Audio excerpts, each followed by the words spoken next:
All right, we're back again at the Miko Training Center. My name is Fred McDonald. I'm up from Charlottetown. I'm Anthony's dad. Used to broadcasting. I'm with one of the best trainers in the world of harness racing, Ben Wallace. Ben needs no introduction on either side of the border, either Canada or U.S. He's going to tell us all about training colts today, best things to do, some tips for those aspiring new guys in the race game. So without any further introduction, Ben, away you go. Well, I'm not telling anybody how to run their business. That's for sure. That's a reach. But I'm here because I'm impressed with this whole phenomena that we're part of here. I mean, it is. I'm amazed at the work and effort that both Anthony and Amy have put into this. It's growing. I stand back and wonder how, but it looks to be a successful venture, and maybe we are all missing the boat, and what they're doing is something we need to do to revitalize ownership in the game. So it's not about me by any means, it's about the stable moving forward. Well, Ben, you're so kind and humble as usual.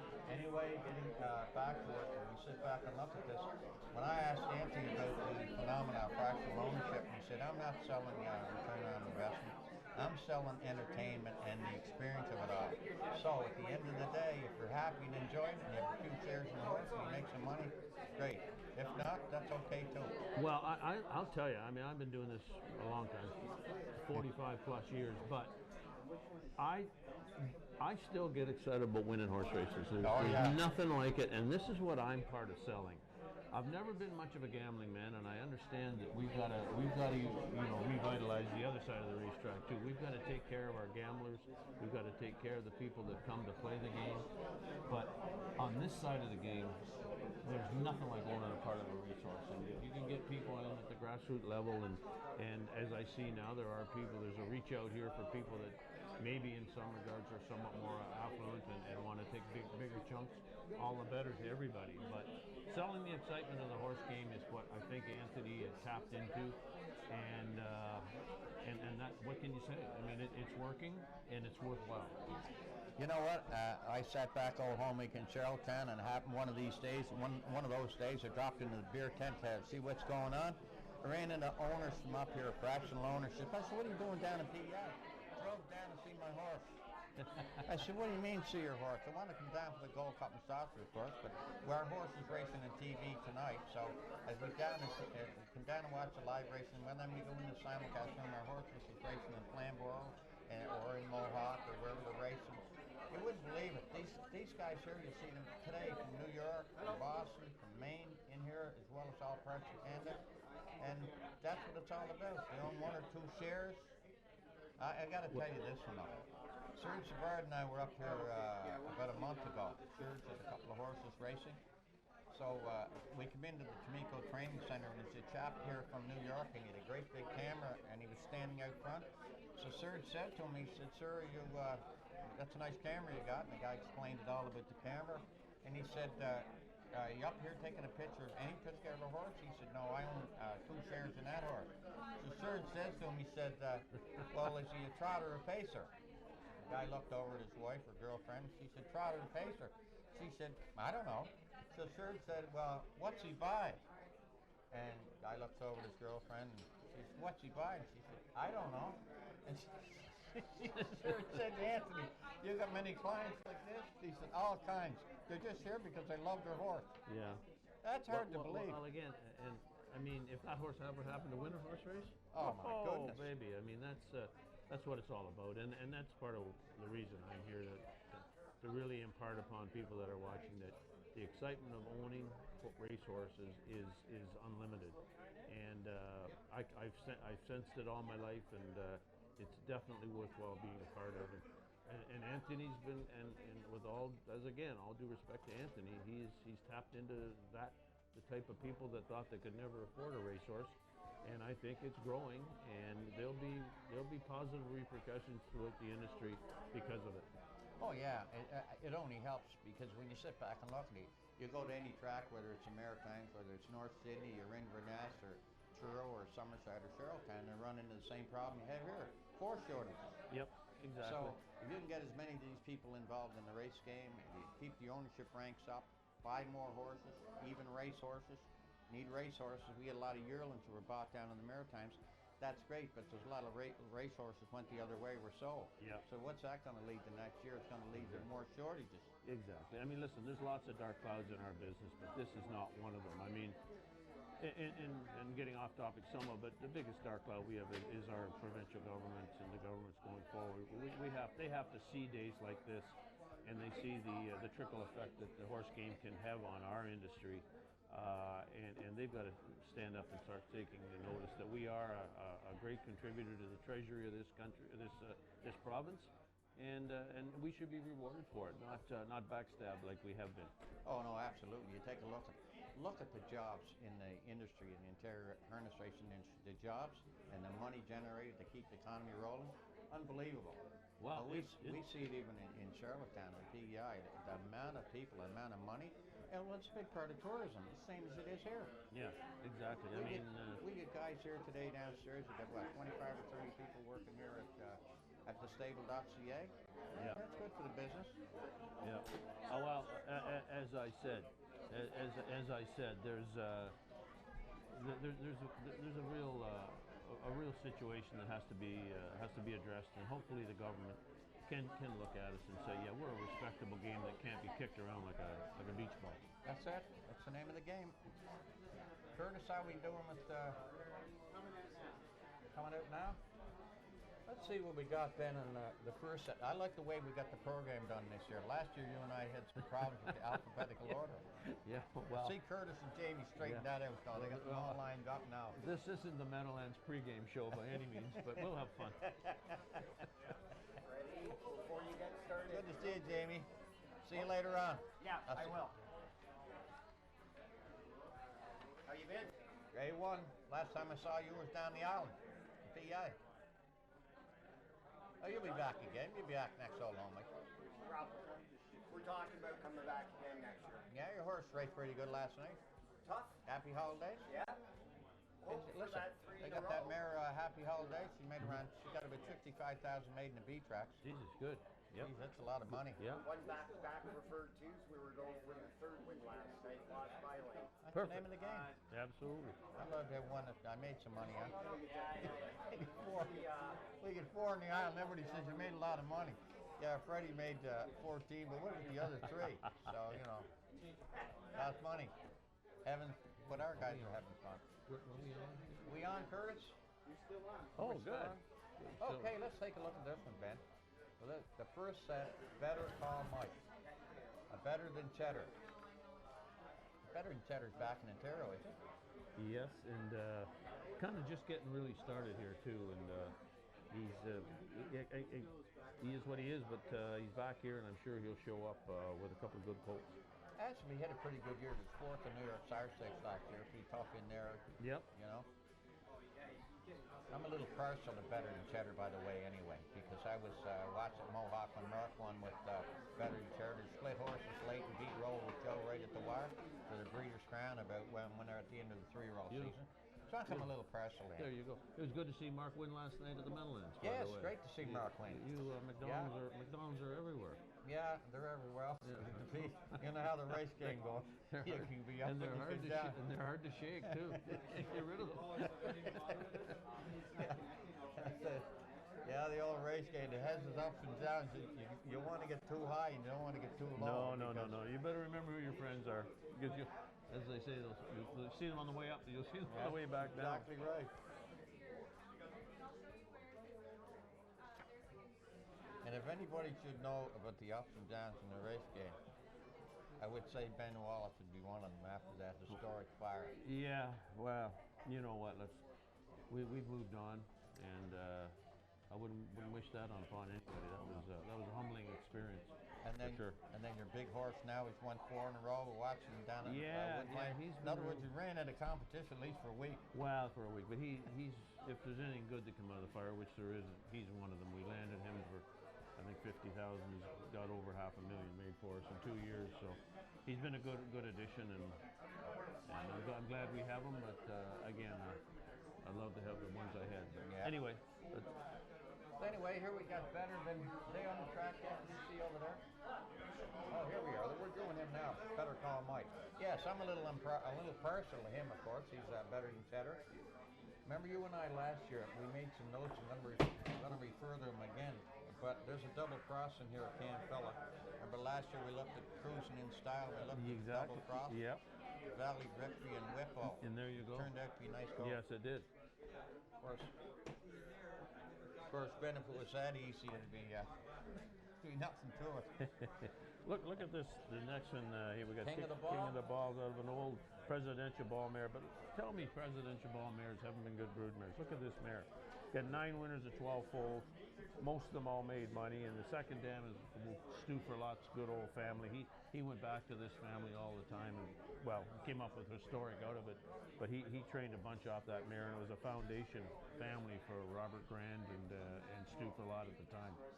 Last time I saw Stu for Lot, he was in PDL.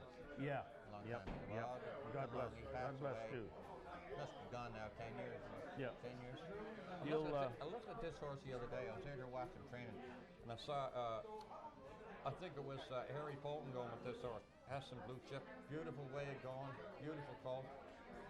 He's nice, compact size for half an hour track. But he could fly himself, has some blue chips. You never know.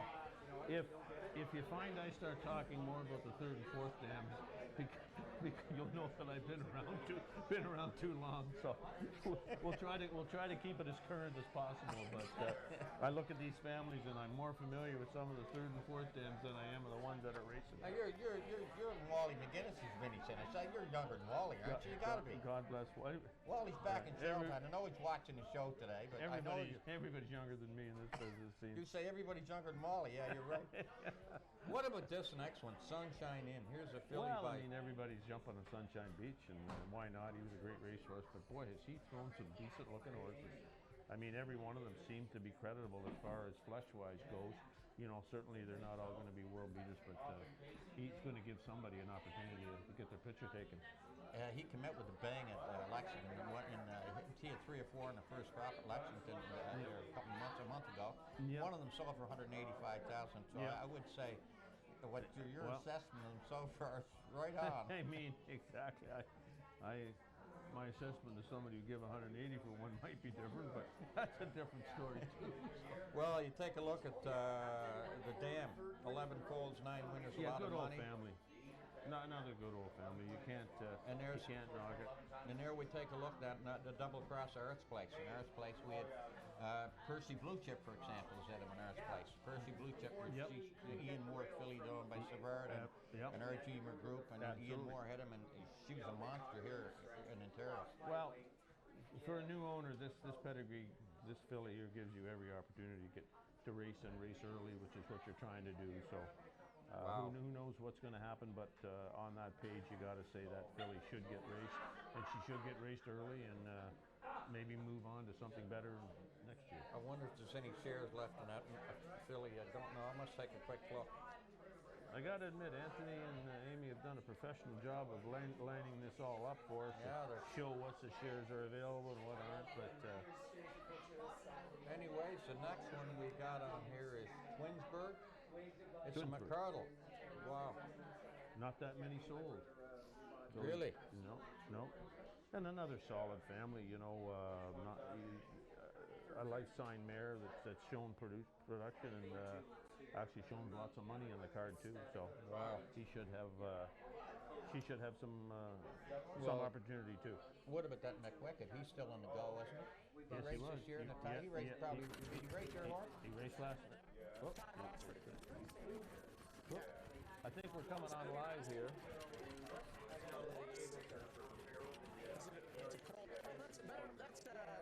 That's what I call it. That's Mo Better. Can you hear the? Yeah. Good. Yeah.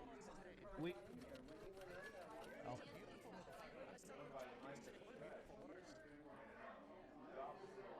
Anthony Ben Wallace, can you hear me?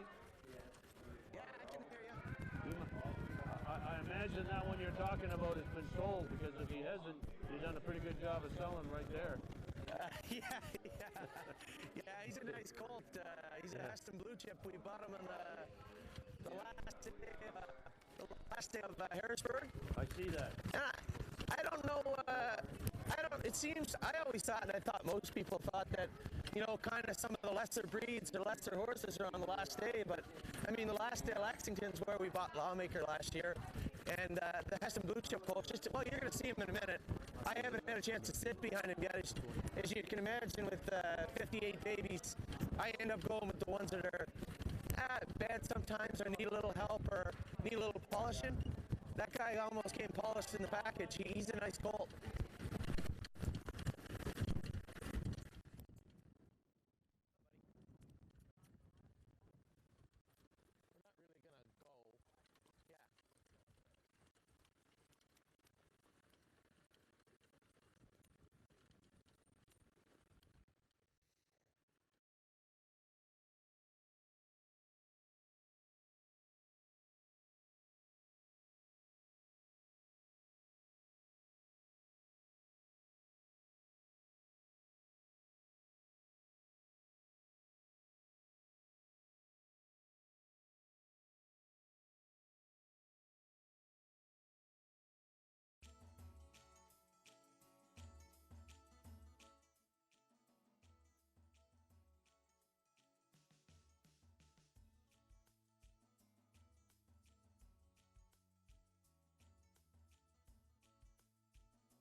Down on this page here, you don't see the third dam has got Moonlit Dancing when the Mistletoe Chalet last year, but it doesn't show on there. But we have my two partners and I have a horse called Keep Calm and Dance On. It's owned by the three Wiseman stable, Mark Campbell Trains and Drives. Yep. She won this year in 59.5 mile track in Charlottetown. One of her races, she come a quarter in 27-3. So love this family. See you in Tusky. Why we will see. Yep. And a colt. We're hoping for good things for our filly. I will say, Anthony has given his clients a lot more opportunity on pedigree this year. I can't talk to the confirmation because I'm not seeing them, but just to see the monkey around out there, that's a decent bunch of horses. Just what is this? The last week of November. And they're all gated and by and large behaving themselves. So you got to give Anthony and his crew all sorts of credit for getting them this fit. But I will say Anthony has given his clients much more opportunity on pedigree this year to maybe get themselves a picture taken. You know, I agree 100% because I made notes and I took out the notes that you and I made last year on here just for comparison, see what we had and some of the things that we mentioned. I agree with 100%.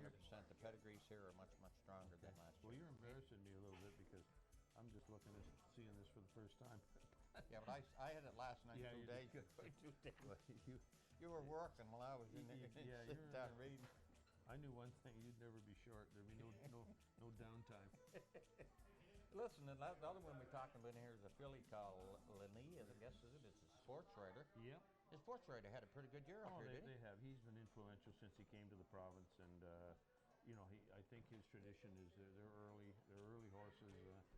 2 and 3-year-olds, they usually show up, and Sports riders? Sports riders, Yeah. exactly, and so another opportunity is, as I mentioned about Anthony giving his people an opportunity to get raced here in Ontario and raced early.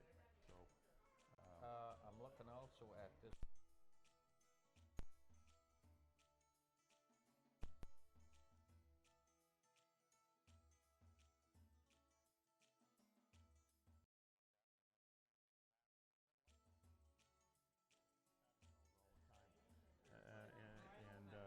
Castleton Farms and this old Mystical Mood, the Trenton mare, the second dam. She was always a foundation mare down there. Wow. And she threw a lot of horses that.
You better enjoy the barn experience, as I've said, or the understanding of what it takes to get a horse to the races, and it's overwhelming. I saw the crowd down here, these people, the owners, they're all down in the barn area looking at the horses. That's They're great. underneath, That's they're down great. at the barns, talking to the trainers and owners, and so that's on why and so forth. this time of year is not a bad time. I mean, nobody has to carry a stopwatch right now and try to show speed.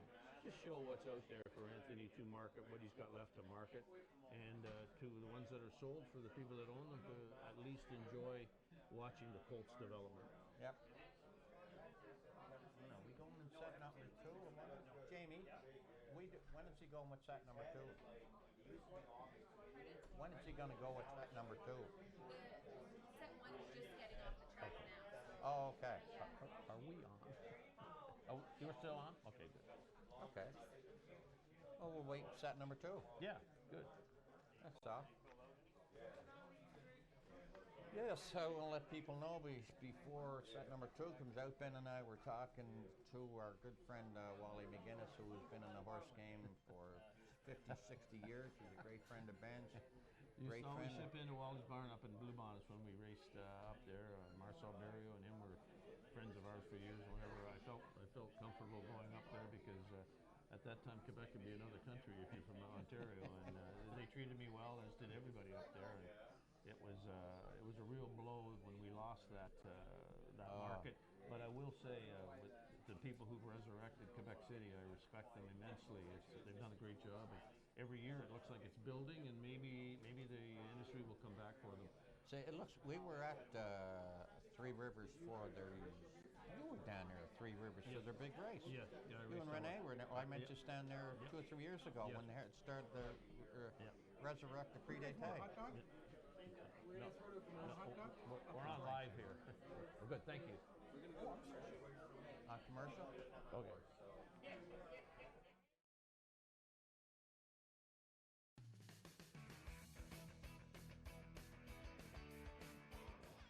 Winback Farm graduates have won nearly 33,000 races and over $305 million in purses. They include 3 Horses of the Year and multiple major stakes winners. Don't miss your chance to buy a Winback winner. Visit winbackfarm.com for yearling lineups and dates. Winback Farm, born to compete, raised to win. I'm here with Harry Poulton of The Stable, and we're going to talk a little bit about a trainer, training horses, and what is all involved with that. So how long have you trained horses for? Since I was a young lad, about 16. So what got you into training horses, and how has that aspect changed over the years of when you first became a trainer and now what it takes to become a trainer? Well, when I became a trainer, you had to get people to sign for you, and you had to, most times you had to be a groom for a while. I don't know if there's any rules on how long you had to do it. I just don't remember that far back. But I think now you have to be a groom for so many years before you can do it. I'm not quite sure about it, but I think that's how it goes. And is it hard to train horses? It's easier to train fast ones. But yeah, it's a lot of work. It's a lot of hours. I wouldn't say it's intense labor, but there's a lot of work goes into it, just a lot of time, patience. And how do you train them? So what's the difference when we say we're training a horse or jogging a horse? How would we differentiate between those two? Well, you go the wrong way of the track when you're jogging. You just do it nice and easy. It's just a nice little exercise for them. And when you're training, you turn them and go the race way, and you go a lot faster. Basically.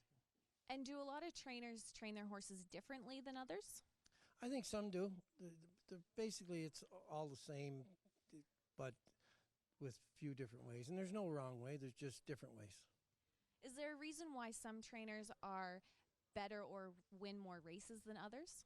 I think that some of them have better horses and some of them work a little harder than others. So we're going to talk a little bit now about the difference between trotters and pacers. So if there's just one main difference or a bunch of little ones? No, there's just one main difference. The pacer, the 2 outside legs go parallel to each other, and the trotter goes diagonal, inside left hind, outside right front, like, move at the same time. And do some trainers prefer one over the other? Yeah, I'm sure there is, but nowadays it's more that everybody's got both gaits now. At one time there were specialists, but I think now, no matter, even the huge trainers that have all the good trotters, they have a lot of good pacers too. So. And a lot of horses, especially the babies, as they're breaking down now and learning how to race, we put hobbles on them. So what are hobbles, and how do they help the horses? Hobbles are just to steady them. It gives them their gait. Most of them all are pretty natural gaited nowadays. But the hobbles, you just snug them up a little bit, and it guides them through the turns and makes it a little easier for them to do their job. And there's many different bridles we put on horses as well, but what's the main purpose of a bridle for the horse? Main purpose of the bridle is just to keep them focused. Some focus better in blind bridles, some focus better in open bridles. And for our trotters and pacers, do trotters only race as trotters, or can they go vice versa, back and forth? There's been a few that have went vice versa, but not many. It's a very small percentage, but it has been done. And for the last question here, what's the biggest challenge between trotters and pacers when you're training them? I'm not sure there's any big difference challenge, but I think if you got a nice horse, it makes it a lot easier for everybody to train them. Well, thank you very much, and we'll send it back up to you guys.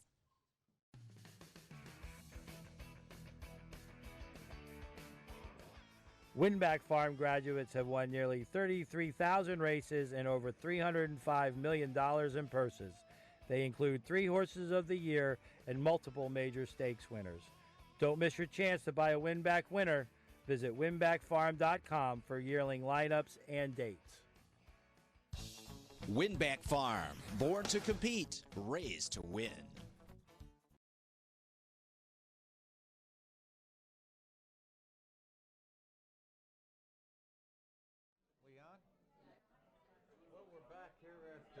number 2 at Tamika Training Center. This afternoon, lots of people out front. I see a lot of groceries out there, and I see a hot dog truck, and I see, is that Adriano Sorelli? Is he out there? I guess, yeah. I mean, there's a significant crowd here. Quite a bit more than there was last year, and you can sense that there's some momentum building. Yeah, let's take a look there. Stolen Beans, Muscle Hill. Well, they're the ones you're supposed to own, so and they can come from anywhere. So you gotta give the pedigree an opportunity. You might be owning in Ben, but I'm not going to be owning a Muscle Hill anytime soon. The average in Kentucky, 115,000 from Muscle Hill. This is a filly from a big family, so 4 for 4, first dam, second dam. There's a horse there, yes, Mickey, racing all the big ones this year. Absolutely. Well, actually, Adrian Chip, I believe he's a sire now in Europe. Okay. Per Hendrickson raced him up here, and then after he raced around here, he went over to Europe. And I believe I watched the Europe telecast there a while ago, and I think he was the sire of a bunch of them. So wow. This pedigree's pretty solid throughout, and being a trotting filly, there's always residual. Sometimes residual is very hard to get, but if you're talking Muscle Hill fillies, I think you've got a big opportunity. Well, this would be nice one to buy then. If it doesn't make the races, yeah, I'm going to get my money back. I think you got opportunity at both ends on this horse. Sometimes the pacing side's quite a bit more difficult, but when you got a Muscle Hill filly out of a back pedigree like this, any kind of record and any kind of money, you're well ahead of it. So that Chip horse is in Europe. So I've seen a lot of the trotting fillies, well-built trotting fillies, they're bought and they go to Europe. You see on the pedigree, export or so on, so to Europe. The game in Europe is certainly the trotting game. There is no pacing game over there. The trotting game it's still a sport over there, sport of kings. Over here, we're trying to make it a viable entity as well, sports entity. But we're having some issues. But over there, it seems to me they're still progressing and going forward. Okay, the next one we're looking at is up here, the Sports Blue Chip. Let's take a look at Antigua Deo, I guess that's how to pronounce it. Some beat somewhere. Yeah, and again, this is Walt Anthony. He's got trotters in with pacers here, but again, all he's trying to do is show some gait, show some manners for the people that are involved or people that might want to be involved. And what can you say about some beats on the Western Hanover Mares? Great cross, and this is obviously producing family, and again, must see. Second dam. Yep. The dam of well said, who's gone on to be respectable sire, and I know that with Steve Elliott trained, he was a great colt for him, and he's proven himself at both ends. All right, we'll switch over to number 2 here, Sports Blue Chip. It's a sweet low. There you go. I mean, he's tapped into something that I can see a much more opportunity for owners this year with this group that Anthony's putting together. We struggled a little bit last year with pedigrees, but he still had a respectable year. But going forward, I'd suggest there's opportunity for maybe coming out of here with a big time horse given these pedigrees. Yeah, I'm looking at this horse, Big Boy Dreams. I mean, there's a guy, PEI Donnie McRae from down in New Vernon. He owned part of this Big Boy Dreams. He was bought after his 3-year-old season by Rennie Allard, and Donnie and them bought into him. Yep. Look at the second dam. Molly Can Do It, a tremendous race mare at the Meadowlands in Yonkers, made near $1 million just by Sweet Lou. Yep. And there, look at her double cross of Arts Place again up on the Yankee Cruiser and Art Escape by Arts Place, out of an Art Major dam by Arts Place again. Double cross Arts Place, at a Molly Can Do It by Sweet Lou. Well, there you go. I mean, again, great backup family. I believe Doug McIntosh raced Molly Can Do It, and she moved on to Linda Toscano. Had a great run with her, and she's proven herself in the breeding shed as well. Let's take a look at the next one, Hard 8. Now again, this is another horse I'm a little partial to because my son Mark raced Bolt the Door, a tremendous racehorse. He's a 3-year-old. In fact, I believe he still holds the record for fastest mile-and-a-half-mile track at night. I know the record was broken. He did have the record Bolt the Door on a half-mile track, and it was broken, but it was broken in the afternoon in Kentucky at Little Brown Jug, and Bolt the Door went at Saratoga at night. A little bit different, but a tremendous racehorse, made $2 million. It's the family. Bettor's Delight. Better Light back in Yes, he is. Canada? Yes, he is. Ontario? He's here in Ontario, and again, I don't want to be redundant, but the same thing goes here with this pedigree. I mean, Anthony has given people an opportunity to tap into much more ability on the page, and these things look anything like what their page looks like. They've got an opportunity to be a horse. Okay, let's move over to the next one. Oh, this White Tiger. White Tiger, oh, yeah, Muscle Massive. This is Great one of the sire. ones we looked at last year. We saw on Lawmaker a double cross, and here's another one. Muscle Massive sired the Kentucky Futurity winner, the Snowstorm in Hanover, but he also sired the Lawmaker at the first crop, last year's crop from the stable. Lawmaker made around 170,000 in the U.S. Was a hell of a colt, so who knows what he'd be next year as a 3-year-old. This is White Tiger by Muscle Massive. Don't know much about the family. I know you do. Well, he's working on it. I mean, you've got Donato, Self-Possessed, Supergirl, all right on the immediate page here as far as pedigree sires. And what can you say? I mean, they all look like they're race horses, and second M's and 4 winners out of 5 foals. So you got to give her an opportunity as well, him an opportunity as well. So. Muscle Massive brothers, right? Yeah, and both of them have shown that they can do it in the stallion race. They're very trainable horses. The next one's another one, a sports rider, Buckingham. Go back, and here we go back again, a double cross of Abercrombie in this horse. You got something I'm impressed with when we looked at last year, the ones that were really good happened to be, for the most part, double cross ones. So again here. And yes, and you got a mare that had a 2-year-old record and made 60 some odd thousand. Why not give something like this an opportunity? It's worthy, and you're looking for grassroots people getting in at a level that probably is affordable. So why not? Is this a sports column? Was that one of Blake McIntosh or someone? Yeah, that was his 2 and 3-year-old that he had good luck with as a 2-year-old. Came back this year, got close to $500,000 made. Was a nice colt for them, and no, sports writer's more than credible, and he's in the right spot. Okay. We'll wait and see Natalie go here. That's a little backgrounder on set number 2. Yeah. Yeah, they tell me there was Curtis was down at Blake's yesterday, getting another good turnout. Okay. Yeah, and Blake's. That's the nice thing about it. A lot of these horses going to turn around. Like Blake's, he's doing the fractional ownership bid, similar thing as this. And I see Rennie Allard's in it with a lot. He's got a lot of fractional ownership. He's trying to put his groups together. It's not a new phenomenon. No. The phenomena is that Anthony has allowed people to get in at the very bottom. Fractional ownership to me is we've always owned fractions of horses. They're just bigger fractions. That's all. I mean, but he's allowed people to get in at a level where anybody can afford it. And as I've said, what he's doing today, as they're on screen now, as they're going there, what he's done is let those people that are in start to enjoy the horse a little earlier than waiting around the next summer. Isn't that something? I never thought of it that way, but it's true. Your fractional ownership, I'm not you're in at a smaller. You're in a smaller fraction. It's not. This is, to me, it's not. As I said, it's not a new phenomenon to me. The phenomena about it is Anthony has allowed himself and certainly with Amy to do all the spade work of getting people in at 1% or 1 share, which is a bookkeeping nightmare to me.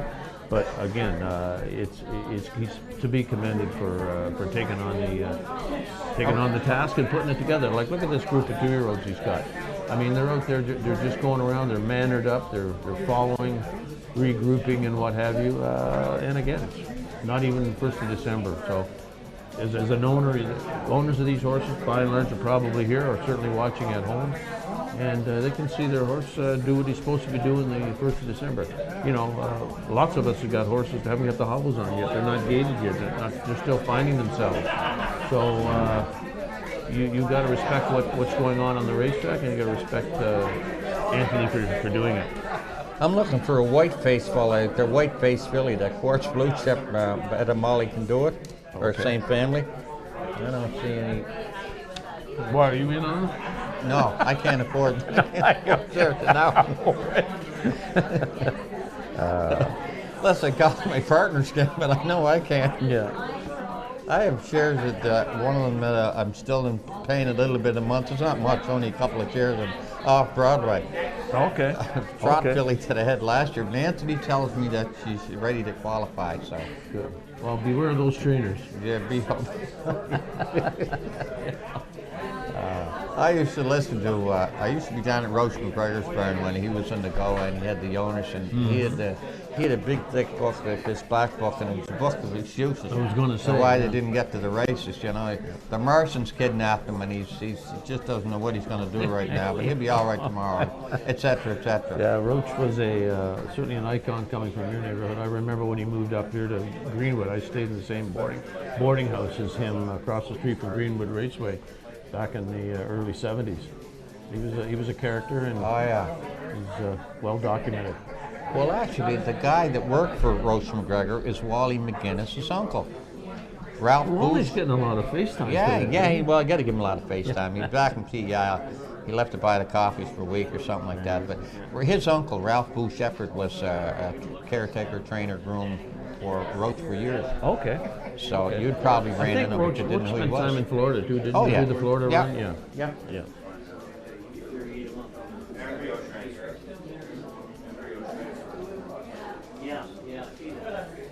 In fact, I saw Tony Kerwood here. His last day was yesterday. He's going down to Florida to work with Peter Blood. Oh, Peter. Oh, okay. Yeah, he was Okay. here for a couple of weeks, but he was working. He got around with Roach a little bit because he used to drive some for Bill Robson. Yeah, The yeah. Stout and Native Born. Those Yeah, type of Tony's played the game. He's been around. He's probably an underappreciated driver. Okay. To me, I always felt Tony was a guy that could get a horse around the racetrack and not hurt him. But he could make speed without hurting a horse, and Good. I always respected him for that. Well, that's a great plug. Tony's on his way driving down to Florida or flying, but so I hope you can hear it. Yeah, well, no, I really, I mean that. I thought he had talent. I'm looking around the room here today, and I see a guy sitting right behind us there, Chicky Charlton from Sackville Downs in Halifax. I know he's a lot older than Wally McGinnis. I won't say how old he is, but a lot older than Wally. His son is here, Stevie Charlton. Well, I don't know you're down. No, he's, home crony. take my word for it, this guy's a lot older than I can imagine. He's a lot older than you are. Okay. But he looks good. There's a good crowd here. I got to admit, it's good, and I'm glad he had a decent day. You know, you pick a day the last week of November. You're rolling the dice on snow, sleet, rain, or whatever. But it's a functional day. What do you think of this group now? Six or seven? They're doing exactly what I'm sure he's asked them to do. You know, they're gated up, they're going forward, they're grouped up, as I said, there's lots of us out there that are still struggling with ours to get them gated and going ahead and going forward. Anthony's got them headed in the right direction anyway. Well, I noticed, I was down here for the better part of the week to see what's going on. I figured they'd get 80 horses or something, or another 20 down there with Kevin McMaster, got most of the age horses. The ones down here, it's a lot more organized. They got more veteran guys here. They got Harry Fulton, and they got Ricky McPhee, and they got Danny O'Brien, they got Kevin, they got, of course, Anthony's wife, Amy. Yep. I put her up there. She's good as horseman, as good a worker as anything. She worked for me. Amy worked for me for about a Really? year. Yeah. I never knew that. All she did was work. Wow. She did was work. Yeah, Wow. yeah. She didn't say much. But No, she she's put a her head dandy, down, boy. Put her head down and go. She's a great girl, a great lady. Anthony's lucky to have her boy. Yeah.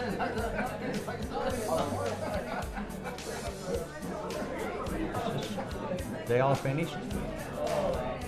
I think they're winding down. Winding down. They're all done set number 2? You're going to let us know when we're off and on? They must have commercials coming up here, do they? Yeah, They put we do. commercials on here? We're on right now, I think, aren't we? Good.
with Ryan Clements. He is part of the team that created the horse racing app, Off and Pacing. Before we get into the app, we're going to talk a little bit about how you got involved in horse racing. Actually, my family's been harness racing for a long time. My grandfather was fortunate enough to own the Camfella, probably in my opinion, the greatest horse ever. And then my dad has been a catch driver, and now he's retired and he's training horses. So it's been a family business. So in your blood, like a lot of us here today. Yeah, I never got involved in training or driving myself, but I've sort of been involved in the sport and been a big fan of the sport my whole life. So you're part of the team that created Off and Pacing, which is the harness horse racing app that you can download, and we'll tell you a little bit later how to do that. So why did you decide to get involved in creating an app about horse racing? So I've been a software developer in my career, so I've been building apps for other people. And I've always wanted to find an easy way for people to get into harness racing. And so I had a fractional ownership group years ago. I'm good friends with Anthony, and I thought it was an easy way to get people introduced to the sport. And I knew that if you show the sport to people, they fall in love with it. And the game is a good, easy way to expose people to the sport and introduce them to it. Just a side note here, I know Yannick Gingras, who is a Canadian harness driver, but he races down in the States. His son wasn't that involved in horse racing, and he got him this app and now absolutely loves it. So that's fantastic. Even in our own game, we're getting the younger generations involved. So where do you see the future of this app going? Yeah, I mean, that's the plan with it. Is we started by spreading it through the racetracks and through the horse people.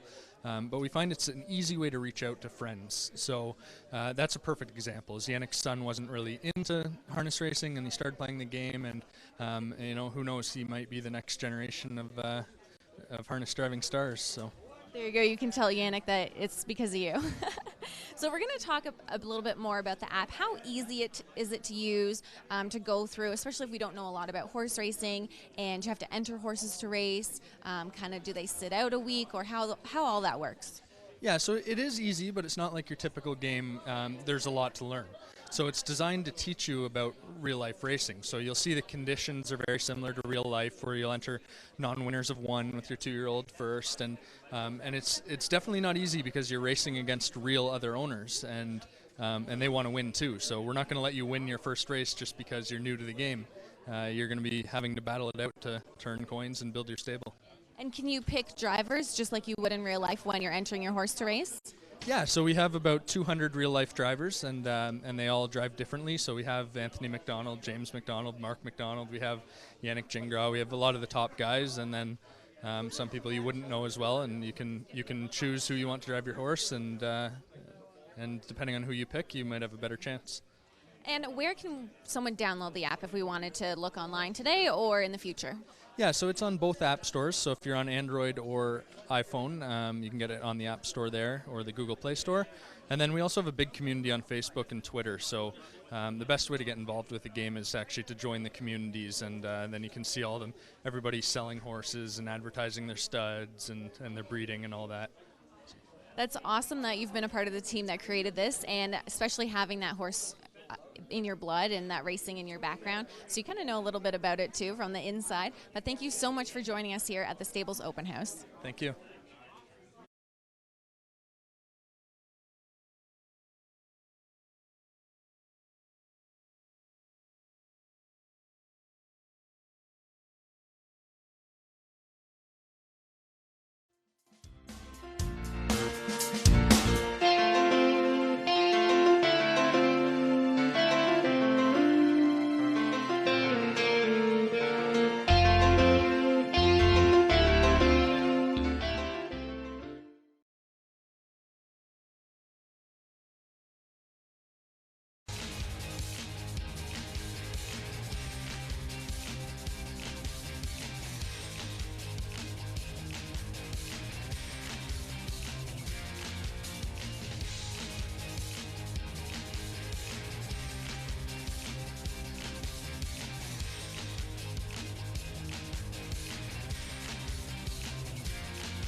winner. We're back again, and we were just talking football. Actually, big football day in Canada, obviously, with Calgary and Toronto. Well, I didn't want to bring that up to you at all, Ben, because you know what? I'm a Maritimer, of course, pulling for Acadia last week, and they hooked on Western Ontario, and it was not pretty. No, Western is they rolled over everybody this year, and I watched the game yesterday, and how did they get along? They played Laval Rouge d'Or. Yeah, and they beat Laval, and Laval, They did. Laval is as Western? close to always a major league product as there is. They run a tremendous program, but I got to give all kudos to Greg Marshall and his team that went up there and beat them over at Hamilton. Oh my goodness! Yeah. I think it was 39-13 or so, but it was over halfway through the third quarter. My brother was first football coach at Holland College, and he was he went down to the game. I think it was in Halifax or Acadia. First 4 times they touched the ball, I think Western scored. It was all tough. over. Tough league, tough game down there for them, but. They've had a great program over the years down there. You can't take it away from them. No. But I believe that was Marshall's first Vanier Cup. He's knocked on the door a few times. Really? But, yeah. And he's a more than deserving coach. He's had a great career, and it's actually kind of rewarding to see him win. Now, was he at McMaster? I thought he wasn't McMaster for a while. I believe he left McMaster and went. He coached the Ticats for a couple of years. Oh, right, and then he came out and obviously took over. I believe he took over after Larry Haler left Western, and he was a celebrated coach at Western for years. And I believe he took over right after, and he sort of picked up the ball and put together a great program down there as well. And speaking of football, big day today in Canadian football. Yes, it is. Yes, and I'm happy that Toronto's back in the mix. As I said to you earlier, I think the CFL needs Toronto, and I'm pulling for them. But I think Calgary's got a more mature team, and they may outlast them. But I'd like to see Toronto win. Oh, I was happy because I'm like you. The CFL, you need a big team in Toronto. The biggest market in Canada, you got to have a top team in Toronto. They packed the place, biggest crowd of the year for the last game. Yep. Ricky Ray, a big comeback with a minute to go. So maybe it'll carry over next year and they'll fill the place again. You know, it's really unfortunate that CFL lives under the umbrella of the NFL. I mean, that behemoth down there, the advertising, the promotion, it's very difficult to get out from underneath that. But the CFL is a great game. It's exciting. Oh, yeah. It's got tremendous finishes. And with all due respect, the NFL is, there's a penalty every play. Yeah. They stretch the game out. I think they do it for the advertising as much as anything, but they just seem to, they don't put together as many quality, exciting football games that I see and as we do up here in the CFL.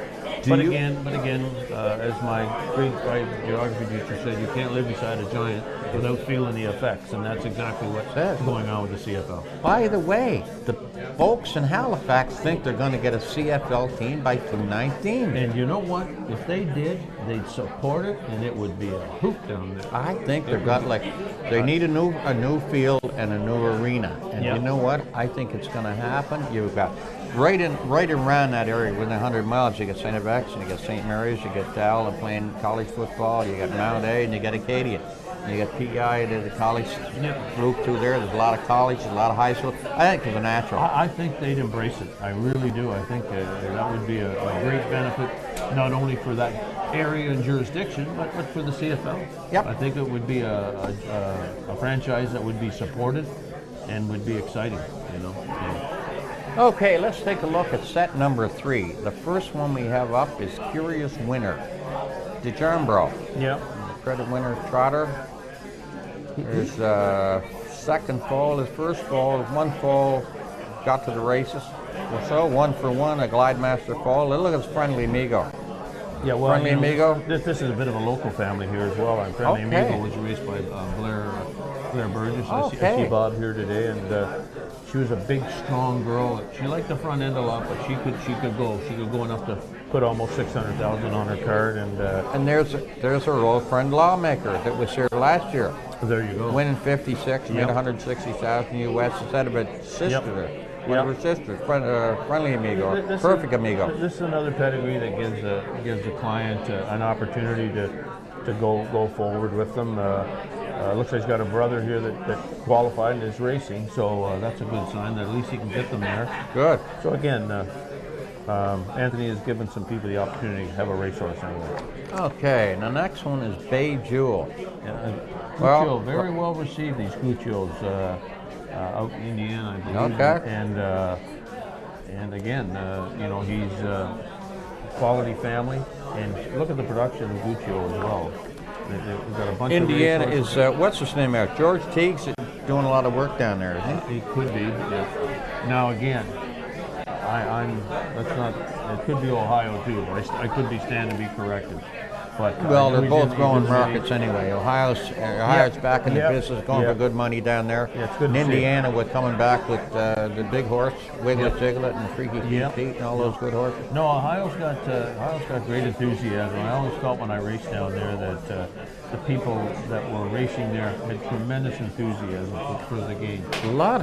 It reminds me of back in PEI. A lot of horses. Everywhere you go, you see horses. Yep. And what's his name, by the way? Arthur Blue Chip standing down there first season. There you go. He's down there. There you go. So this group here, Bay Jewel, all I can say is first fall of a $385,000 winning mare and by $1 million sire. So I guess there's lots of life. Exactly. You just have to talk loud so Anthony can hear you. Talk louder. Now, is Anthony wanting to listen to us now, Kurt, or what? There you go. Which one do you own in here? I own some of this colt, but I own a lot. Actually, you know what? It's funny, the filly that James is going with, Bay Jewel. Yes.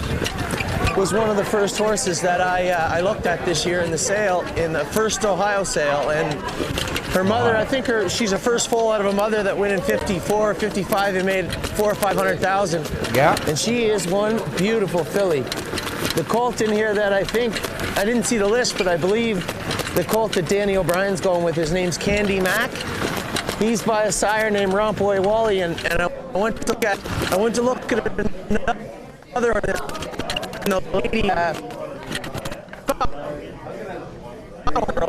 talking about it.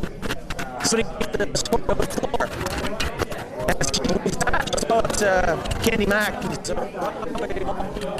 Yeah, she's a Rompoy Wally. And she said he's a Michigan sire that they moved to Ohio, so he's an Ohio sire now. And this colt just looked beautiful from the day I laid eyes on it. You'll see in a minute. Most horses in here are probably could train them.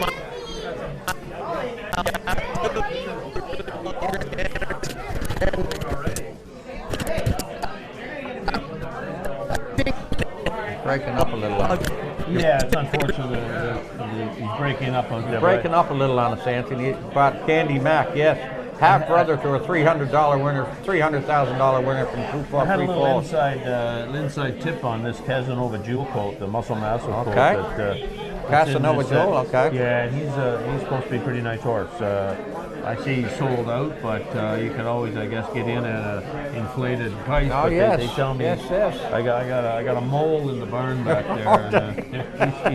And, he told me that this is a real nice colt. Now, Really? I'm not sure if my mole knows the pacer from the trotter, but he's supposed to be a nice colt, this guy. Wow. A Muscle Massive. Yeah. You gotta love that. And they've been more than productive. That's a great breeder horse. So well, look at her own friend. What's the same? I had dinner one time with Bowman A. Brown that had the harness horse, and he was in Charlestown with Bob or Bill Stevenson, and they were talking about putting speed on trotters, and the big one name that come up was Pine Chip. And here, look at this fella. Yep. Pine Chip here on the dam side, and Pine Chip up on the sire side. So again, it goes back to our old double cross theory that we used last year in getting lawmakers. So Casanova Jewel. Yeah, no, I think Pine Chip, and that goes back to Arndon too. Arndon was an extremely fast horse. Oh, wow. Extremely fast horse. You know, when you mentioned Arndon, there's a horse by Arndon, H.B. Willis from Charlottetown, and from Kingston, PEI, where I live, but 8 minutes from Charlottetown, but a mile away. He was the first Maritimer to own a horse in the Hamiltonian. Really? Yeah, he had a horse called Ernie's Aim in the 1980 Hamiltonian at Des Moines. And guess who was doing the PR on the show that day for the Hamiltonian? Howard Cosell. Really? Yes. HB owned the horse Ernie's Aim, and he owned a couple of and owned another horse you know afterwards that Mike McDonald raced called Yankee Predator. Oh, sure, absolutely. And then Henderson and Willis had horses here for years at our golf farm. Boy, he'd be a star owning one down there. What's that? He'd be a star owning one in the Hambo down there, wouldn't he? Oh, he was the biggest. Yep. He was a huge owner. The horses, see, well, that's a Ricky McPhee that works here now, trains for TheStable.ca. Ricky broke Boston Obel and Tolstoy Obel and another horse that Pearl's Falcons, another one that they had. Ricky broke all those for H.B. Willis. Mm-hmm. Well, again, I know the passion that's down there, and to have a horse racing on that stage, it must have been unreal. Great. And the only trouble is, the funny thing about horses, I know I got a brother Sock that his horse owners for years, pretty sharp guy when it comes to pedigrees. And if somebody said something about one of his brothers and sisters, he'd probably be not happy. But if you ever said something about his horses, you will probably get a punch in the mouth. Look, that goes for a lot of people. You can knock anything, but don't knock their horses. Yeah. That can go for their wives too. Say what you like, but don't knock my horse. That's about it. The talk of passion for horses, right? You got it. I've seen it down there. The guys have horses my old mare, I had to put her down last week. She was 31 years old. I put her down when Gail was up here. And I was going to go back in town and bought myself a couple of bottles of red wine, went home and cried for an hour. There you go. Well, I think it was Friday night. That's the intangible we have in this industry that you get affected. Excuse me, you get attached to them, and they grow on you. And, sometimes you got to bite the bullet, and move on, and other times you just coddle them for longer than you should. What about this third set now? We're looking at another one here, Ben, called West 52nd by a horse called My MVP. I don't know the horse, but I think I've been on West 52nd in New York before. If I remember. Well, I'll tell you one thing about this horse here. I noticed they're talking about My MVP, the horses he had out last year, and then this horse, Lima's Son. Lima's Son was one of the ones that was here last year on the stable. Yep. His first start in Ohio was a $40,000 stakes. Very first start this year. Yep. And Lima's Son jogged in 59-1. Great. First start and only start. And the next day they talked to the vet and said he had a slight tear somewhere, and he said, okay, what's the best thing to do? And they shut him down. He's back jogging now. He'll be training. He'll be ready to go this year. So that's a little note on West 57. Yeah, well, there's that bunch out there now, and again, not to beat it up, but they're doing exactly what Anthony has prepared them to do. Grouped up, going forward. Yeah, Candy Mac is one of the ones, Ben, that we looked at. A half-brother to a $300,000 winner from Free Fall by Rompaway Wally. Know anything about him, Rompaway Wally? Well, just what Anthony said there. They moved the horse this year. I believe he was in Michigan. They moved him over to Ohio, so he'll be a little bit more productive for him. And he was a decent stallion, I believe, over in Michigan. So well, they must think a lot of him if they're putting him in Ohio, because Ohio's going to be a pretty tough place to compete and race against. Yeah, and again, that's what they are. They're moving forward. So he's got these all trotters. He must be all trotters. Yes. Yeah. Well, Anthony, we should have told us that. It's a trotting set, five trotters. Yep. 5 trotters. Let's see what we got here. Anthony's got Curious Winner. James's Bay Jewel.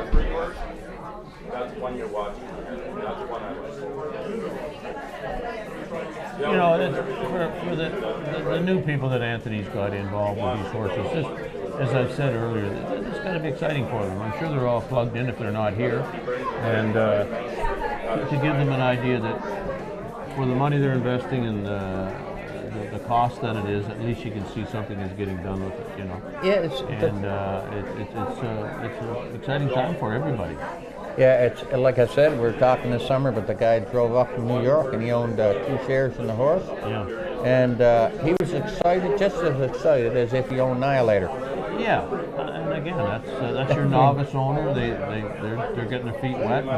Who's to say that he may get in a little deeper later in time and be a benefit to everybody. I mean, we got to remember the trickle effect of this. Whatever Anthony has bought, put on the track, and got training. There's a breeder. Somebody owns that mare. Somebody owns that stallion that they've bred to. They've raised. They've sold. They've got the races, and they've or got training anyway, and potentially has an owner that now he's involved in that horse's family. I'll guarantee you they'll go back and look and see. And if they see one of that production, a sister, a brother, or a grandmother or something racing, they'll take notice.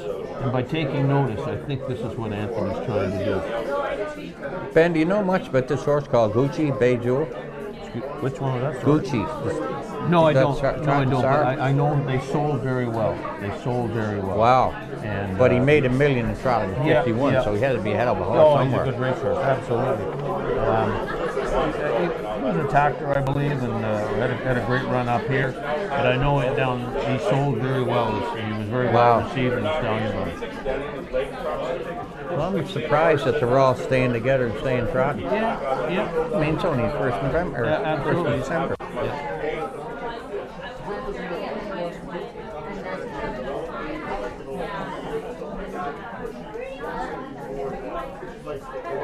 I'll have to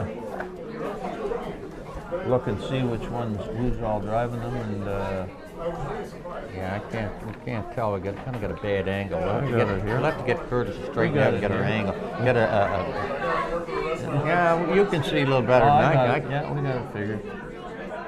But they're all on gate now, playing trot. Yeah.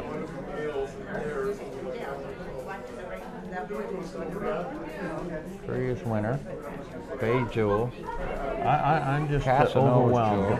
If the people knew what it takes to put this all together, they would be overwhelmed. I mean, again, this is not NBC or ABC or no.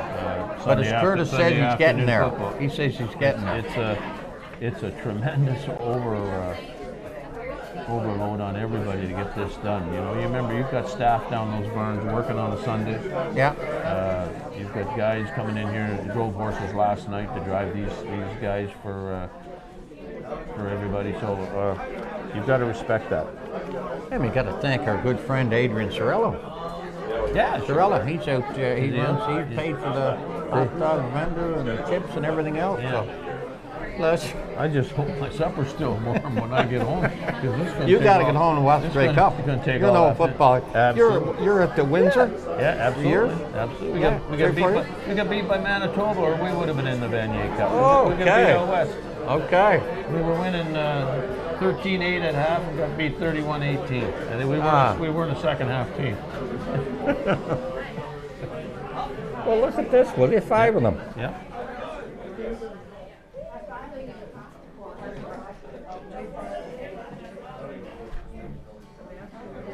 I think if next year, if I was Anthony, I'd tell these guys they got to wear their colors.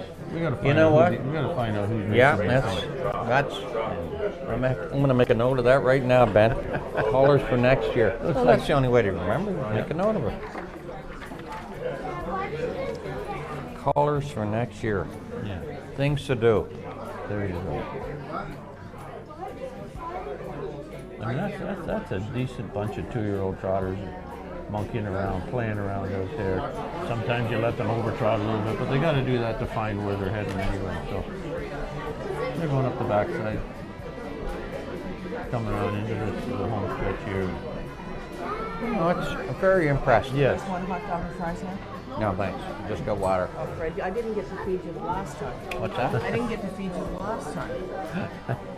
Last time? Yeah, in the springtime. I ran out of Oh, food yes. before- No, we'll go out. No, I don't want anything to get Ben, Mike. I'm good. Thank you. Thank you very much. We'll get out and make. They're little small hot dogs, the little small ones. No, You have some they're French small. fries? You have French fries? Yeah, they I'll have have fries. a small You want French fries? fries. Just a small. And you want a hot Just some dog? vinegar, No, I salt, don't really. Vinegar, salt, All right. pepper. You want a water? You got water. I got water. Have you got bottled water right there? There's bottled water. Oh, I'll go ahead and get a couple of bottles. Okay. Take 2 bottled waters in, it'd be great. Yeah, for I'll me. bring water. Thank you. Salt and pepper. Just salt. No, a little vinegar. Well, Ben, I got to tell you, I'm so impressed with those 5 trotters. Really and truly. Yep. With the state of the game all gated and ready to go on with. Who Yeah. knows? Who knows what we're going to have for next year? Maybe you're going to have another lawmaker. There you go. Cruising in style, or Well, Lehman's son, or one of them.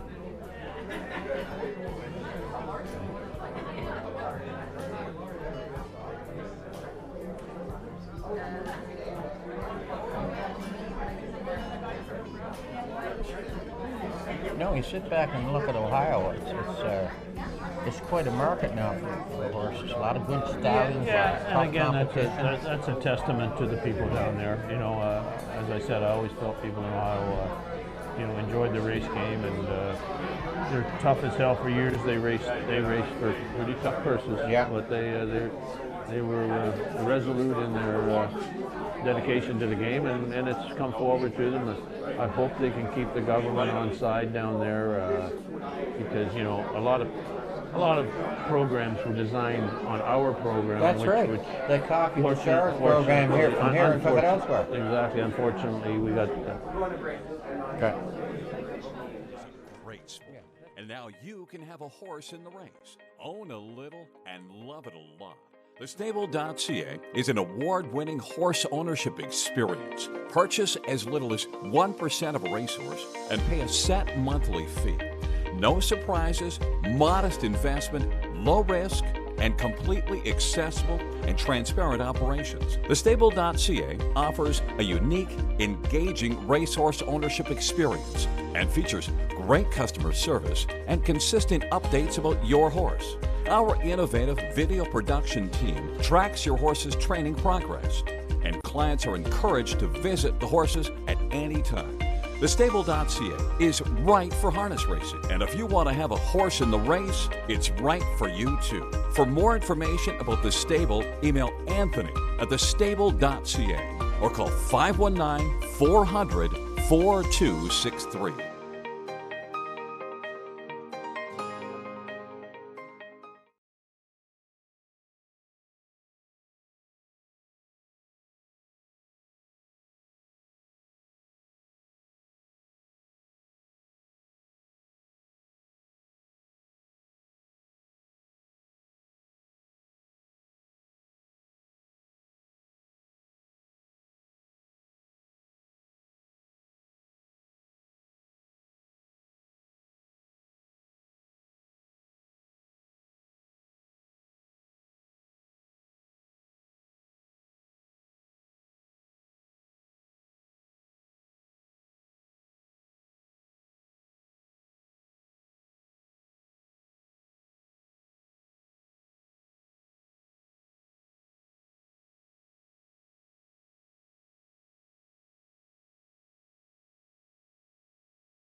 A couple years ago. Well, I've always been kind of in love with the sport. Years ago, back in the early 80s, I had a couple of horses, and then it became a little pricey, and I was forced to kind of give it up until the stable came along, and it made it possible to buy in within the budget. And that's such a big thing for many of our owners here and new ones getting involved with the stable. How easy was it to become a fractional ownership with the stable? Oh, it was very easy. I just arranged to come out to the barn one day, and I met Anthony, and he was terrific, and no pressure, and looked around the barn, and just decided, and bought anything from 1% to whatever I wanted, whatever within my budget. It's such a great opportunity to have here, just as little as 1% of owning a racehorse to as many as you want. And how was last year with the babies training down and racing? How did you like seeing them with the drone and everything that we have set up here with the stable? Well, I think it was terrific. Being recently retired, gave me somewhere to go in the mornings. But just to watch the improvement week after week, and you do become attached, and things like that. And as far as I don't look at it as an investment, it's entertainment to me. And for the price of one Maple Leaf ticket, I can buy one share of a pretty nice horse. And then for one show at a theater a month, there's my training bill.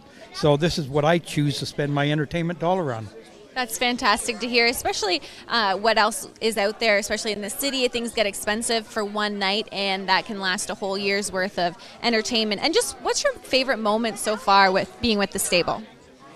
Well, there's lots of favorite moments, but by far I was lucky enough to have ownership in Rose Run Speedster, and he won 2 gold divisions of the OSS and made it to the super final.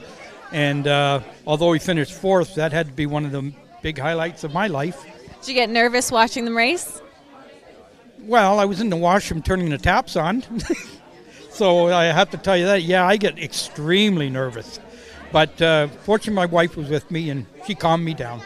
That's great to hear. Well, thank you so much for stopping by the Owner's Lounge here at the stable.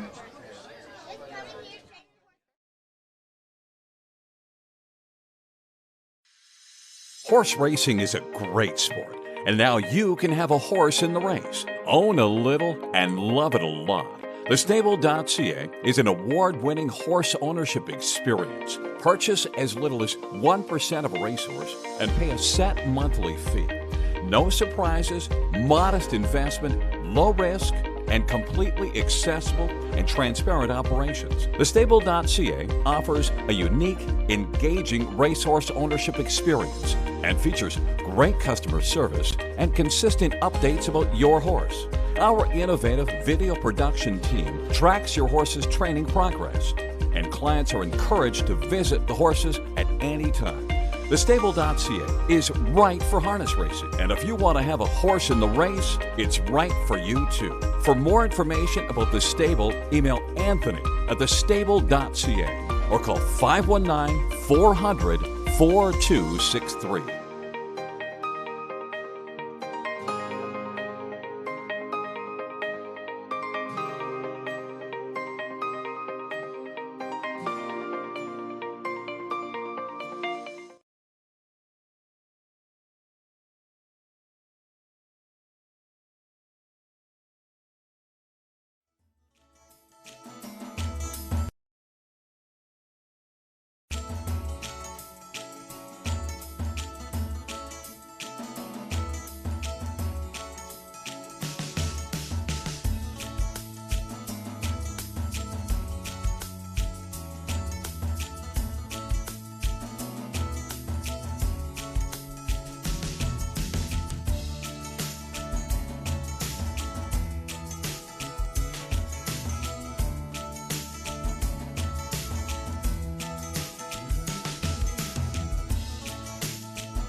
There you go. More suggestions for next year, I guess.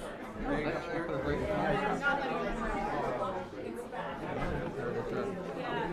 There you go.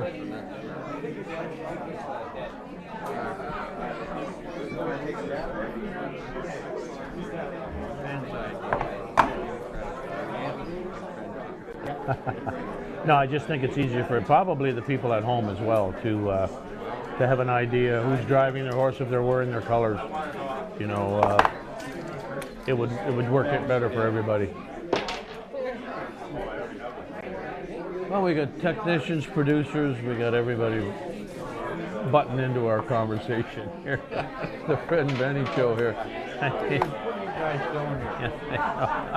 Ben and Fred show, you guys are cutting in on it. This is getting, come on. There we go, we're back on here. So yeah, you're going to watch a little football tonight, will you? Is that I'd like to see, yes. I got to go with the East. I mean, you know, really. Yeah, I hear you. I think Calgary, I'm like you, Calgary's been a better team all year. And they beat Toronto twice. They're playing close, I think. I'm not sure. Yeah, they are. But it's just one game. So remember what happened last year. Yeah. You know, reverse? Hey, listen, Ottawa won last year. Yeah. You know, when the CFL obviously went through some pain. You know, when Winnipeg became an Eastern Division team for a while, I knew we were stretching it. But anyway, it's found some legs, and again, I hope it's supported well. I think it's going to be a great weekend up in Ottawa. Yeah, absolutely. So that'll be a fun time for those guys up there. Yep. All right, let's take a look. Set number 4, another group of trotters. Majesty Boy, a Triumphant Cavalier, Werribee Ultra, Screaming Hawk, and Angus Hall, Friggin' Biggin. Hey, that's a nice name, Friggin' Biggin. Oh, Uncle Peter. Here they're all up on and the screen now. Your Angus colt sold out. Which one? Oh yeah, sold out. Screaming Dick. Okay, he's out. Yeah. I figured you were doing all this homework last night. You're looking at the screen. Yeah. Sold out. I knew there wasn't much reason for me to do any homework because I know it. You don't have to. You're going on memory. Reflection of anything. I see Just Todd. That's an interesting family. That old Taddy's Cummer family. That's a great group on the trotters. Just a tad. Yeah, just a tad. Sorry. Okay.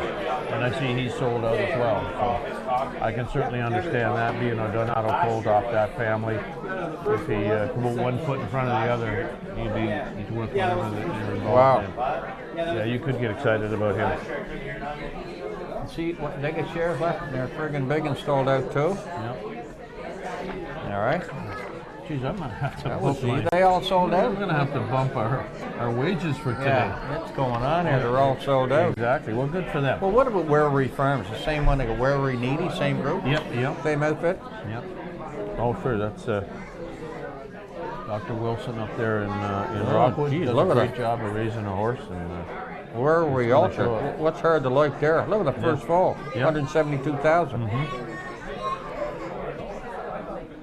And a young family, only 2 foals too, but independent lassie, and that second dam is a solid Ontario family that's been around forever. And if I'm not mistaken, Aussie who's in here, he's just sold for big money as a road horse. Really? Had a bit of a career in the racing, but it was exactly gated the way people want them. And I believe he sold for big money, and I know it, in the road horse. No way. So that's something. I'm not going to say you're going to pass him on your way to church in Elmira, but you may see him in a sports ring where they do show road horses. Well, you know, it's a funny thing you to say that. That was you see a lot of them. Eddie Hayter's family. He raced that horse. But again, that Mr. Herbie, what can you say? I know that horse is so near and dear to Jeff Gillis's heart. He kept him around forever, and he was rewarded with his keeping him around. He got $1.8 million on his card, so why not? Oh, that's good. There, now you can see. Oh, Curtis, you're the best. You're the best, Curtis. I was talking to Jeff Gillis last night down at Woodbine. Jeff told me his young fella's a big boy and he's a good hockey player. Playing on the top team and a good baseball player. Good. Yeah, he is a tall but well, Jeff's a big lad himself. So yeah, I saw Jeff playing hockey with the Horsemen's team when Jody and Curtis and James were there. Oh, okay. He was a big defenseman. let's say he wasn't very quick. Okay. I don't think he was in great condition. Big right-handed shot. That reminds me of Big Mike Bishop. He's I don't know if you know Mike. He's from down east as well, and a great guy. He's stabled over at the Cossey Lane with us, and he's a great hockey player. But I believe he said his coach told him he had two things wrong. He said it was the knife and the fork. He said, but he could go. He's a big, strong kid. Great guy. Great guy. Always good. But I watched him play a little bit. Boy, he's a smooth hockey player. But I can see where maybe the knife and fork would be his two worst enemies. I hope you don't hit me tomorrow morning. Curtis's team won the last year. They won the hockey tournament. They had a guy that played in the NHL. Who played with you? Oh, yeah. Danny Mel played with you guys? That's another thing. We're ready to go. Okay. Cool, Anthony. It's pretty hard not to. We can't say much, but these fellas, they're all sold out. Yeah, the one thing people got to remember is there is a private share page on the website where, although people have bought these horses, there are shares available of them privately. There's a gentleman upstairs, Phil Neufeld, can help anybody look into that. Well, that's nice to know. We didn't know that. Yep. You can buy shares even though they're sold out. Well, that's very nice to know. What's that, Curtis? With all these sold-out horses, I know I'm going to have an appearance fee next year. That's right. That's right. We got to start stepping this up a little. I might even get a $10 off my airplane flight. It's highly unlikely, though. There you go. This small order of French fries is just not going to cut it. No, that's right. We have to step Bottled up. Water. Exactly. Well, we lost Anthony. Yeah, we lost him. But anyway, getting back to it. Well, I didn't know that. Even though they're sold out, they're still available. You still can buy shares. Yes. Obviously, from one of the shareholders who wants to make a profit on the share. Want to turn it over, and somebody might have bought 10 shares, want to sell 5 or whatever. There you go. I imagine that's how it's working. But yeah. So if they look good today, and you and I promote them enough, and then we get there you go. Exactly. I got to talk to my mole in the barn and see which is the hot horse, and maybe I can get in. I get in and I don't know who to listen to. You got to be careful. You got to listen to Ricky McPhee from the island. We got to listen to Harry from the island. So I got to be careful in here. You know, these guys are old buddies of mine, so you never know. Of course, Wally would have to. McGinnis would be listening to Danny O'Brien. And Wally was in St. John for years with Danny. Of course, he's great friends with Harry and Ricky as well. Oh, if we're stuck, we can always get Jackie Charlton. He's 82 or 83. Wow. What's Anthony talking about, Mr. Caper? Well, these are all sold out, Anthony. You're low that friggin' brigging up.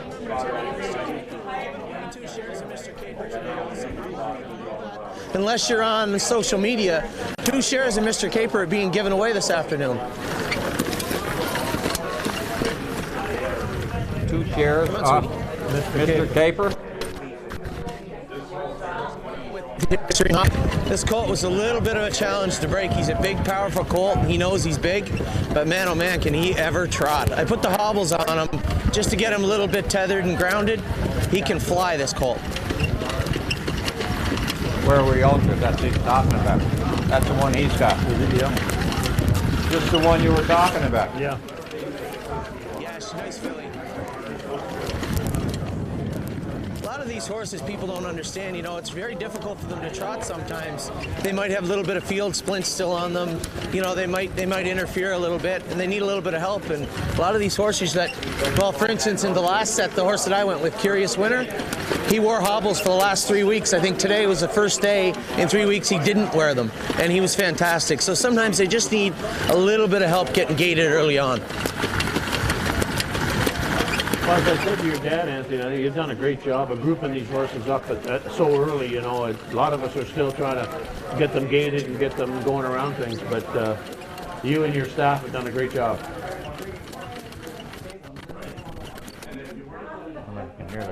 2 shares of Mr. Caper. I must take a look, see who Mr. Caper is. Mr. Caper.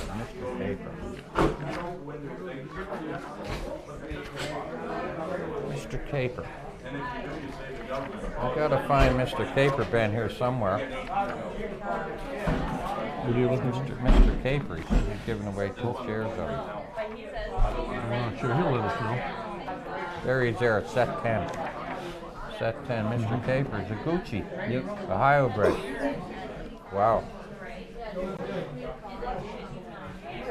475,000 winner right off the bat, whatever it takes, credit winner.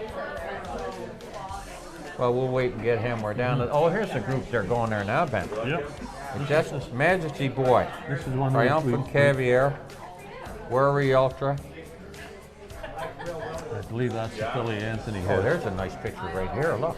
Yeah, that's us. Oh, that's the one there. There you go. I'll take a look, see who we got.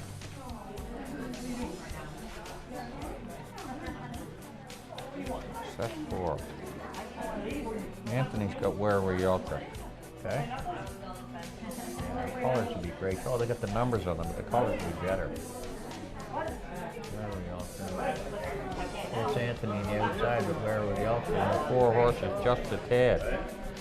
Hey, listen, they're sitting 1-2, Anthony and James. That's There good. you go. I'm going to cash in this one. There you go. Yeah. Wonder where Mark is. He's got a Mark to come up here today. He's got today off. Yeah. No, they're racing Sunday in Yonkers. That's right, too. As I said, he had a great win last night. Yes. Looked good on it. I'm happy for Yeah. him. Mark's a great guy. Yeah. He's got one of those hockey games there. Right. When Xbox or whatever they play hockey. Yep. He's trying to get a game with James, and James has been playing for a while. So. Anyway, look at this bunch now. Another bunch of trotters. Yeah, removing and going to the front. And Yeah, I tell you what, I'm surprised that they're all as good gated, grouped together. Usually at this time of the year when I get down to Charlottetown, they're different levels and spread all over the racetrack. You don't know who's who. Horse in front is by Uncle Peter. Uncle Peter. Yeah.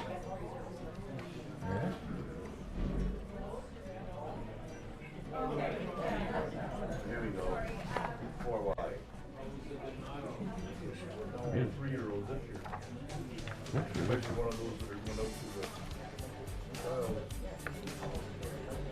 the Screaming Hawk, that's an Angus Hall. Sold out, Screaming Hawk. Ben, what do you think Well, the you can Angus see- Hall? You see why this group's all sold out. I mean, they're doing what they're supposed to do. And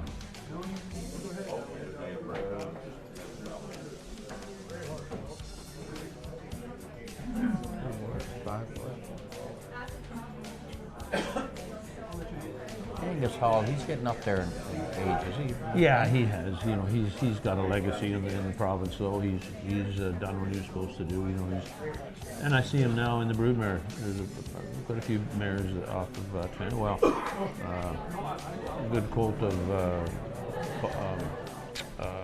Burke's that win last night off Angus Hall mare. Head of an Angus Hall mare? Yep. Well. I know John Hennessy, Dr. John Hennessy, had sent a couple of a colt and a filly, I think, last year by Angus Hall. I think he sent it down to Dougie McGregor to break and train in Charlotte. And then but I haven't seen much of them yet. And God knows where they might be. They might be in a terror, they might be somewhere else. I think John goes by the name, Hennessy goes by the name of Austin Akrams, didn't he? Yes. Think so? Yeah, so I don't know where they are. That's Dr. John. Usually see him around when I'm up here. Again, this group here, they're all grouped together. They all look pretty good.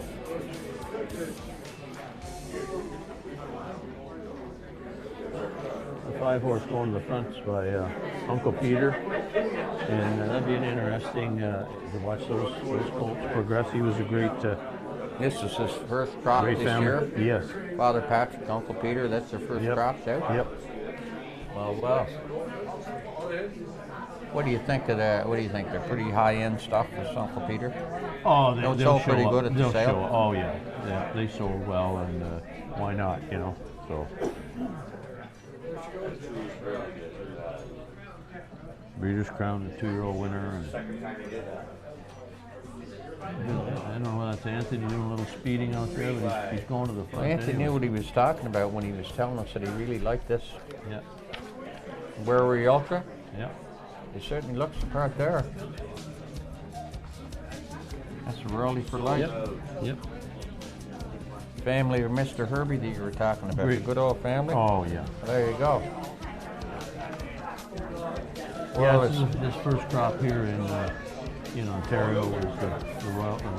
Raleigh for life, his yeah. first crop? Yep. Okay. He's got more than enough credentials to throw a great horse, and they were all good looking at the sale this year. That's one thing they were. So she showed some great trot right there. Yeah. Through that bit of piece that he went with. And just a reminder to those folks out there who just finished watching this group, in set number 10, the final set, the TheStable.ca is giving away, via draw, 2 shares of Mr. Caper. And 2 shares of Mr. Caper, I want to tell you a little bit of, can find them in here in this set number 10. Mr. Caper is a Gucci. Well, a Gucci, you got a double cross of Valley Victory and a Siren Dam. You gotta like that, Ohio bred, and it's highly regarded horse. Ben, you like Gucci's rock? Whoops. Here's Anthony on. Horses right there, guys. I tell you what. There's Adriano Sorello, some hot dogs. I love a hot dog. How many hot dogs you got left? A lot. Yeah, so you'll see some of these horses we bought earlier on in the year, they can dance along pretty good right now. We'd like to get them all gated and put the little tiny bit of speed into them before Christmas, and then almost shut them down for a month and let them recoup. And it gives the horses that we're going to geld or the horses we're going to do splints on, or heaven forbid we have some OCDs to take out. We'll do that all towards the end of December, and then by the end of January they're right back at it and right back through to June. So some of these horses seem like they got an immense amount of speed, but we just been pouring a little bit to them. This filly here that I just went with, she's one of them. She can really rock, and probably most of this set actually are. So you're going to see that throughout the day. Some of the ones we bought later on, like the last sale, like Lexington, they just do, Harrisburg, they just do what they can. But some of them can really rock along pretty good. Well, I think a lot of people are forgetting Anthony's got a whole group of people down there in the barn area putting all these together. There's 10 sets of 5 or 6 in each set, so there's a lot of choreography got to go on to create all this afternoon. So he deserves a slap on the back for that. Yeah, I'll tell you one thing, there's a lot of work involved to it, and thank goodness he's got Curtis here with him. Curtis is, of course, Anthony's younger brother, so. Yep. And the drone master. Yes, sir. And the goaltender. I've got to tell you, Curtis is the goaltender. Just in case anybody, the pro hockey. I was going to call Gerard Gallant and see if he needed one. He was out all those goalies. I don't know why he didn't get a hold of Curtis. Hi, my name is Ray Catola, and you may know me from the such projects as... You may also know me as the host of the internet's favorite harness handicapping show, North American Harness Update, which I host with these two guys, Mike Prebosi and Rod Adams Jr. Every Friday from 9 p.m. Eastern, you can catch us talking harness, handicapping harness, and most importantly, having fun with harness. Can we please get this stuff out of my face? Thank you! North American Harness Update, Fridays from 9 on SRN1. Also download Often Pacing and using promo code NAHU200K, start your stable with an additional 200,000 coins. You can also catch show archives and racing analysis over at our website, NAHUPicks.com! Oh.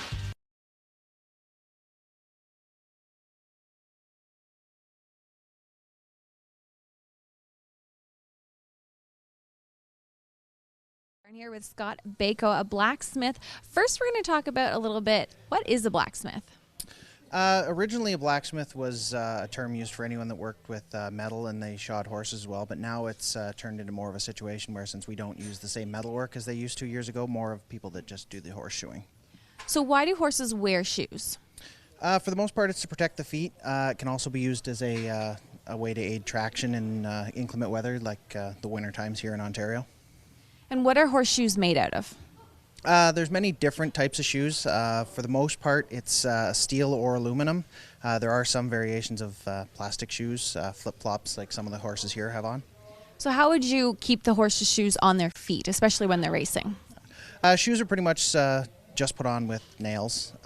We do use some glue sometimes to put shoes on, though. And how often do you need to shoe the horses? Most horses are shod once a month. It's about 3 to 5 weeks is probably a good rule of thumb. And what types of different shoes do trainers use? Are there lots of types or just all the same? Oh, there's a ton of variation in different ways that we can shoe them. With the steel, you can do a lot of different shapings, bars. There's just probably an infinite number of different ways that you can adjust the shoes and change them to be what you want. And just a personal question here. How long have you been shoeing and how much do you like it? I've been shoeing for about 10 years full-time now. I do enjoy my job. I like to be able to make something with my hands and see what I've done. So it's something I've put a lot of time into, and I should have a few more good years left in me anyway. Well, thank you very much for joining us here at The Stable. Hi, my name is Ray Catull, and you may know me from the such projects as... You may also know me as the host of the internet's favorite harness handicapping show, North American Harness Update, which I host with these two guys, Mike Prebosi and Rod Adams Jr. Every Friday from 9 p.m. Eastern, you can catch us talking harness, handicapping harness, and most importantly, having fun with harness. Can we please get this stuff out of my face? Thank you! North American Harness Update, Fridays from 9 on SRN1. Also download Often Pacing, and using promo code NAHU200K, start your stable with an additional 200,000 coins. You can also catch show archives and racing analysis over at our website, NAHUPicks.com! Oh.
And we're at set number 5, I guess. Well, what do we got here? Man of Many Missions. Looks like another truck group. Yep. This one here is Man of Many Missions. I don't know if he's sold out or what the story is. Delcrest Star Angel. Big. Okay. Lots of talk about your Delcrest Star Angel filly. All right, let's take a look. See. I know I seen her at the London sale. She's a beautiful filly. You saw her at the London sale? Yes, I did. Beautiful long tall. She has the parts to be a player for sure. Again, a local family, but Delcrest Julian was solid as a rock, and more of an age performer, I suppose. But still took a record or 2 and trotted forward. I saw a beast of a 2-year-old. He's to be 2-year-old January 1st in PEI by Delcrest Julian. He's in Mark Campbell's barn. There you go. Delcrest Julian stood at Ronnie Gass's farm in PEI. Yeah. The Delaney people, the Delaney family, who've been in the game for years, should be credited for still raising horses and producing beautiful horses. And they've raced in Ontario for years, and they should be accredited for that. I am pretty sure Anthony Broken trained that horse, Delcrest Julian. I know he had him as 2 and 3, or had him for part of most of his career. But I seen him he stood, I believe, at Ronnie Gass's, and I'm not sure. This is the first crop of Archangel too that raced in Ontario. He stood on New York last year for the first year. Tremendous New York Sire Stake horse. Flirted with the Grand Circuit, and gorgeous, absolutely beautiful, gorgeous big horse. I seen him in Lexington. I was stable down there next to him. He was just a beautiful big horse. Wow. And it's nice to see him because I know they sold well up here too. So Archangel, so he shows early speed. So it was a good acquisition for the province. Now, have they got the big size like Delcrest Julian and all big? I think they're just nice horses. Yeah, the size is not an issue. But this mare on the balance got the balance image on the bottom end, and probably would help her with some size. Well. Got an Angus colt here, and coming up next. Cruising with Angus. Yep. And I believe he sold out this colt too. Cruising with Angus. Cruising with Angus. It says in Cruising with Angus, 11 shares left in him. This is another family that probably was near and dear to John Burns. He would race most of these for Mr. Harold Schiff back in the days gone by. The second dam is solid as you rock it. As you can see, they're all I see John Burns still around. I saw him, his name in a program the other night. Yes, he is. He's racing a couple for sure. Training a couple for sure. I'm not sure if he's got racing yet. But here's some of the pedigrees that sold out on the update on Delcrest Angel. Delcrest Angel is sold out. Okay. Oh, here we are, right here. Delcrest Star Angel. I know Burns says Jackie Hines used to coach hockey at UPI. He was a tremendous hockey coach in PEI. Coached the junior Islands when they had Al McCadden, Bobby McMillan, all those guys, Hilliard Graves, all that bunch. Anyway, he had horses with John Burns. He used to talk to Burns all the time, but Jackie's not in the game as an owner anymore. He's a spectator, but he was close to Burnsy.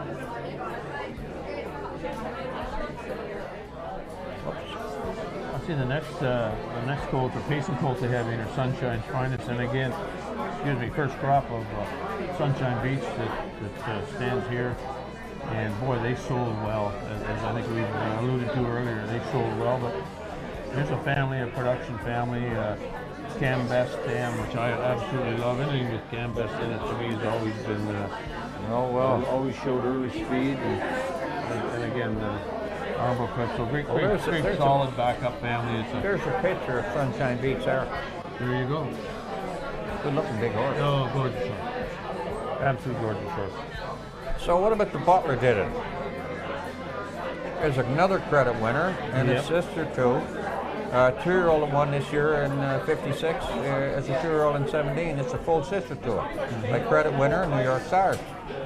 Branisol stood at Dunroven Farm, or not stood, but resided at Dunroven Farm in Lexington for years under the watchful eye of a good friend of mine, Mr. Steve Brown. He passed away a couple of years ago, but I always enjoyed going to Dunroven, spending some time with Stevie Brown. I used to spend 2 weeks with him down golfing down in Florida, Deerfield Beach. was always a great time.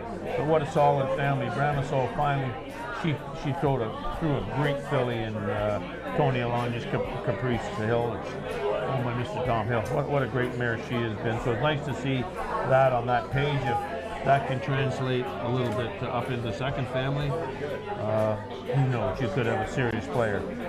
Now, Dunrowan, was that right next to, you go down the same lane as Brittany Farm? No. It's actually behind Walden Hall. Okay. It's in the same facility. I gotcha. So we got, oh, look at this. We got our good friend Ricky McPhee. Is Ricky driving one? Ricky's driving today. Here he is there. Just up the road from me. He broke and trained a bunch of trotters. I wouldn't doubt it he broke and trained a Yankee Predator for HB, because that's where he worked for. Mm-hmm. Yeah, Might have been Mike McDowell, might have been Ricky. Ricky spent time with the Jack Darling stable, and here's step 5 coming up.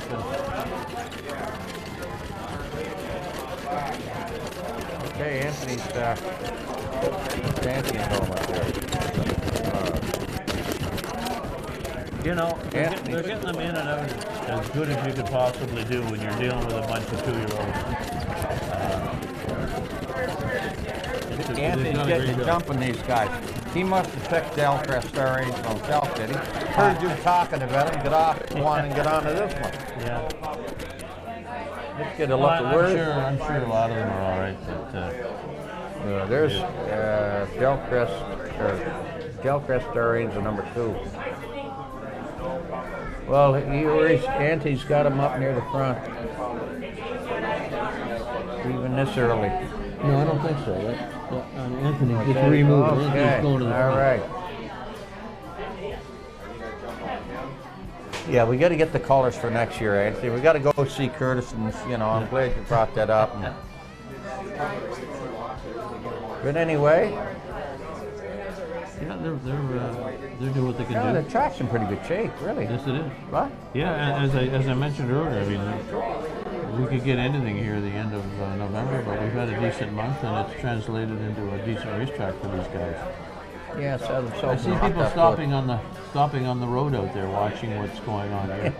So they're wondering, look at the crowd of cars are saying. Probably the neighbors wondering, when did the racetrack open here? I don't remember getting a call saying we're opening a racetrack. Oh, that's a great shot though, with the drone up there, isn't it? Yeah, it is. There's a lot of people outside, but I can tell you one thing, packed inside. Yeah.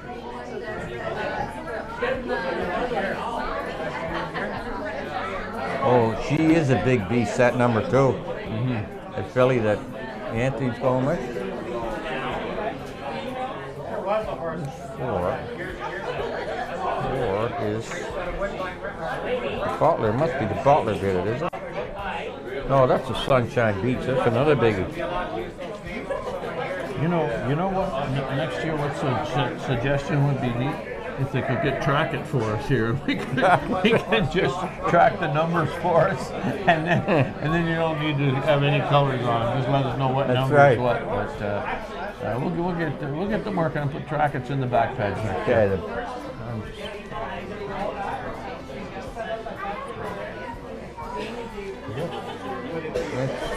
Phil Houdon cruising with Angus. I think that's James in the 4. Yeah, James has got Sunshine's Finest.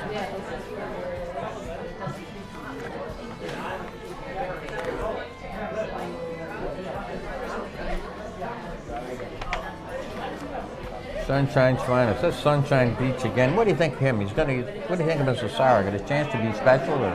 Yeah, sure. Yeah, I mean, he's in the right jurisdiction up here. I mean, I think. What's that? He's in the right jurisdiction up here. I think he'll have a good summer. They sold great, and they look great. So, first impressions always seem to mean a lot in this industry, and he left that impression. So, I see no reason why he couldn't be a player up in this province.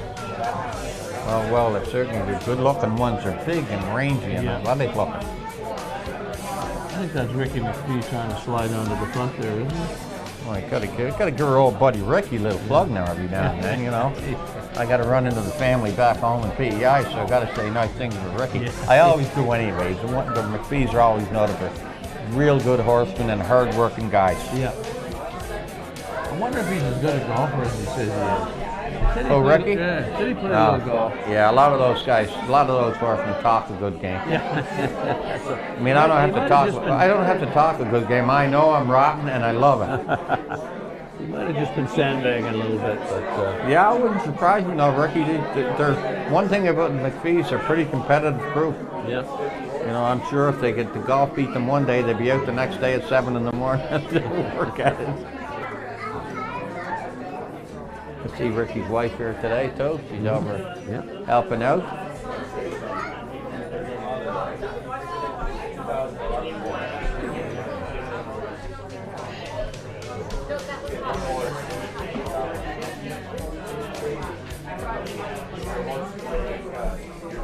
Well, let's see. Those are Ricky's colors, though. There's his old driver colors anyway. Base. Oh, that is number 4. That's just a big boat. That's the Sunshine Beach. The Sunshine Beach. A big, good-looking Yeah, thing. he looks like he's facing free layout, he looks like. So he's well on his way. You know, the boys are being smart too. They're just letting them do what they can do. You know, they're not trying to get them overpace themselves or overtrot themselves in some cases.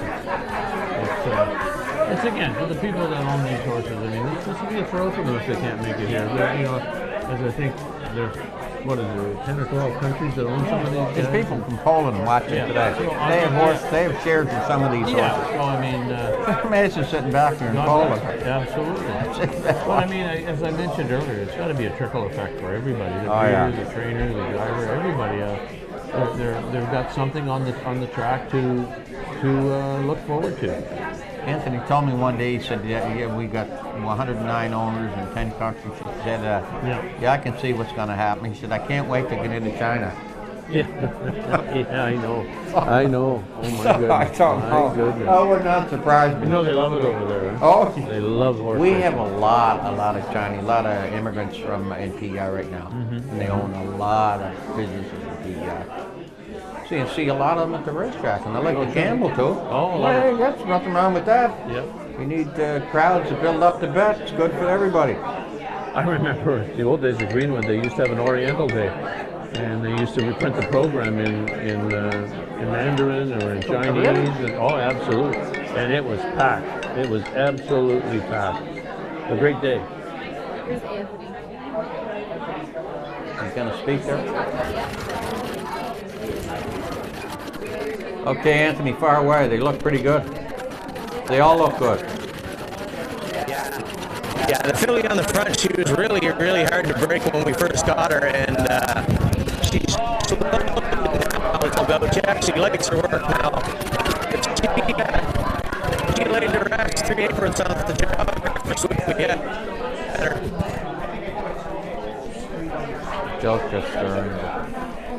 Yeah, we're breaking up a little bit now, but it's coming back. We're back on. We on still on? Yep. Okay. Yep. We lost you there for a second, Anthony, but Ben and I are back. Yeah, they're a good-looking bunch, that's for sure. And the Sunshine Beach, and oh, that Del Crest Julian. Is that what it is? Del Crest Star Angel. Big, beautiful filly. Sister to Del Crest Julian made $400,000. Wow. Well, as Ben says, it could be anything, and it's Archangel's first year it's going to stand in Ontario. Yes, it is. Wow.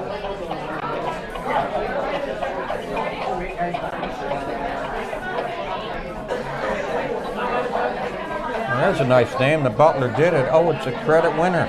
Okay. The Russian Spy. Oh, this horse won the Russian Spy.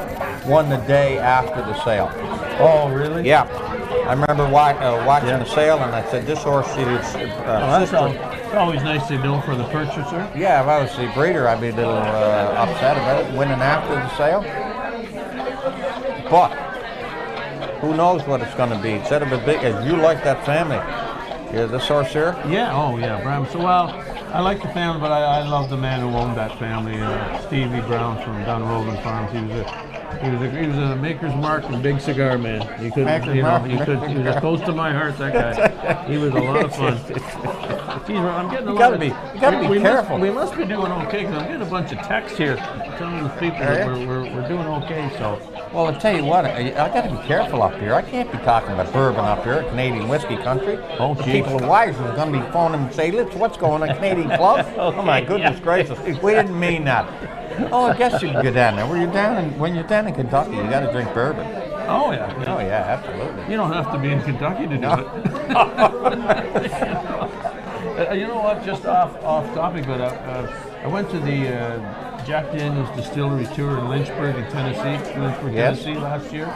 What a trip! What a great afternoon. I'm not much of a tour kind of a guy, but boy, we had a heck of a time. I got to tell you. There's one fact. Do you know there's a 150-year-old spring that the water comes from out of that, and it's the same in every bottle that's made down there. Okay, I got to tell you one better than that.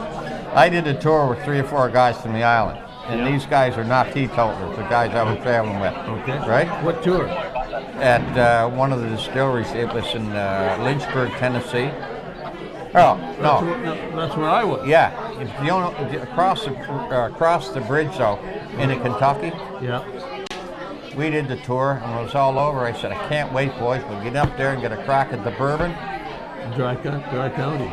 Dry County. Yeah. You got to go back to Lexington if you want to drink. This is dry counties. I said, what do you mean? No, it's just coffee, tea, and donuts and everything else. Yeah. No bourbon? No, it's dry county. You can't drink here. Isn't that nice? I want to bet on the fight Saturday night. You can't bet here either. You're going to go back to Kentucky. Audio Jungle.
One of our owners here at the stable. She's been an owner with us, you and your husband, for 2 years now. So how have you liked it so far?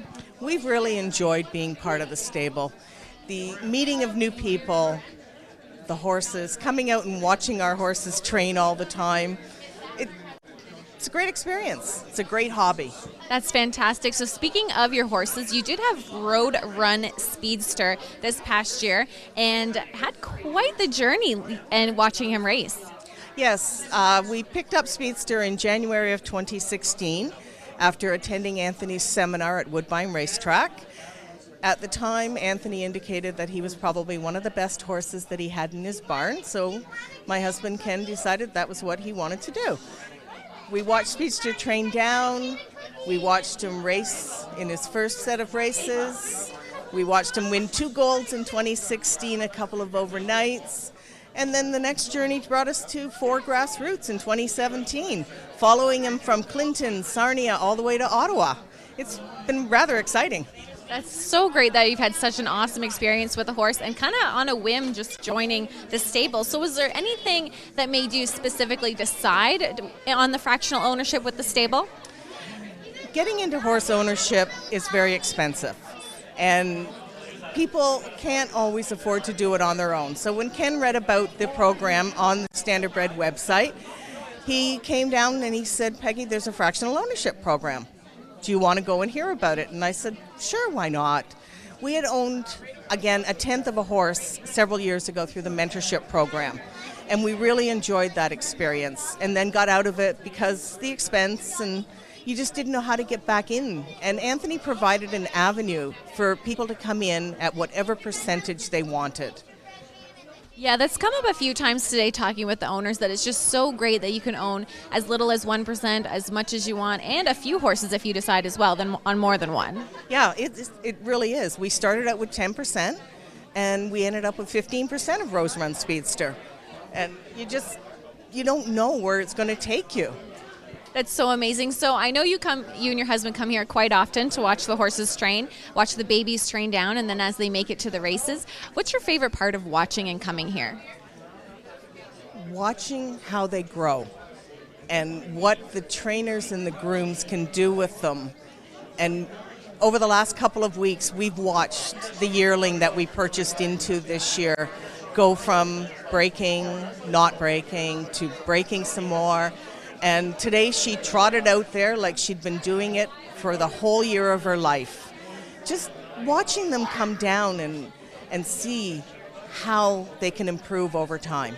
It's almost like they become part of the family when you come here. Even if you own 1% or 100%, it's an extension. Yeah, if you own 1%, you own a horse. It doesn't make any difference how many percentages you own. You meet a great group of people here. You see the same people. We come out a couple times a week. You meet the same people all the time. You become friends with them. You socialize. And it's a positive experience. Well, thank you so much, Peggy, for joining us in the Owners Lounge at TheStable.ca's open house. Audio Jungle.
Ready to go? Good to go. Again, Freddie reading all his texts here that he's getting from his friends back. Yeah, there's lots of them. How good he's been doing. My wife, my brother. There you go. Gotta keep them happy. I'm surprised Wally hasn't got in touch with me yet, but he doesn't have a cell phone, so I don't have to worry about it. There you go. I'll wait to get home. Oh, we were just talking movies a second ago, and you're a Turner Classic movie. Turner Classic movie, absolutely right. I'm a Bogart fan. Oh, really? Oh, yeah, absolutely. You got it. They're my favorites of all time, favorite movies of all time. The producer, David Lean, is the greatest producer of all time. What did he have? Dr. Zhivago, Bridge in the River Kwai, Lawrence of Arabia. Oh, wow. I don't want to go anymore. I watched Lawrence of Arabia and Dr. Zhivago 20 times each. Most of Bogart's films, I've seen them all hundreds of times. I'm a Casablanca guy. Oh, you know. I had a horse. You know what I had a horse called? Guess what his name was? Victor Laszlo. Oh, the guy that had the passport. You got it. Absolutely. Victor Laszlo, and then I had another filly. I called her Elsa. That's right, Elsa Kane. I call her. The last line in that show reminds me of you and me. That's right. Ready? We could be friends for a long time. That's right. Is that not somewhat? You got it. Yeah, you got it. This is the making of. Oh yeah, that's the making of a beautiful friendship. Yeah, we said that last year. We did that. Yeah. You'd have to bring up the we tape didn't bring on that. it. I don't recall that. But, no. This is the makings of a beautiful friendship. There you go. And they walked down. That's after the old guy shot the. Yeah. You know, that was dubbed in. That was not supposed to be part of the film. Really? That was a dubbed in section. Exactly. Here we go, another sold out one. We're moving on to set number 6. We'll finish the movies the next in between. We'll get a break. I got to tell you something about that movie. Uh-oh, we got business here though. Yes, okay, getting back to business. Set number 6. Look at this one. Sweet Lou. Woo. No? Yeah, oh, sorry. Springbridge Proud. Sweet Lou. Oh, my goodness gracious. Yep. Tremendous racehorse. Yep. Record of 47 from a family that made over $1 million. Stonebridge Regal. Lease on Life. Stonebridge Prince. Oh, solid group of horses. If it can, you know, as I said earlier, Anthony has given his people an opportunity to go forward on pedigrees this year. Much better group on paper, and hopefully the new people involved will have some luck with them. Because wouldn't that be nice? Starting out with a few shares and you have a winner. What about Rock on the Roll? There you go. Is there a World of Rock and Roll? Sold out. He's sold out. So obviously he's been doing something right. And he, again, second dam to Down Loyal opposition. Great family, great mare. Yeah, I got to get a kick of this. The last 3 falls from the dam. They won at 15, 16, and 17. 2-year-old, 3-year-old, and 4-year-old. Got to like that. Holding Steady, Yankee Skyscraper. Know much about him? Sold out. He's sold out? Yep. Well, look at this. This is a half brother to that speedball from this year, Rock and Run, winning 47 and 2. Yep. Don't get much better than that. He got half brother to a 47 and 2 pacer. Exactly. I'd be home dreaming, and maybe I'll get to the jug. There you go. The second dam again, solid throughout. So. Okay, let's go to the next one. Stonebridge Loyal, Real Desire. Ooh, baby. Real Desire from the dam that had 7-fold, 6 winners, including a $700,000 winner. Daisy Hanover, the second dam. Well, Real Desire's been a quality stallion. I mean, just look for what he's showing. State Treasure, Tell All, Rock and All Red. Oh, yeah, you gotta like State Treasure. Don't forget now, he's PEI owned by distant cousins of mine from down around Surrey, Alan McDonald. There you go. There you go. You never gotta, if you leave them out like that, they'll get upset at you. Yes, sir. So anything got his connection to PEI, you gotta bring it up. There you go. Or else I won't be allowed back on the island. And there's lots of people connected. Neither will you. I'll say Ben made me do it. Yeah, put it on to me. What about the next one? Be My Delight, a better delight. Well, 100% producing dam, I see, and looks like they get ready early and got money on the card. And second dam's Hornby Lucky, a local horse that went ahead and threw some great horses. Certainly the filly Hornby Lucky, owned by Mr. Donovan down there in Florida. She's had a great run for him. smidge, and this, the first two out of the second dam, both made around 750,000. That'd be hard to take. Yep, there you go.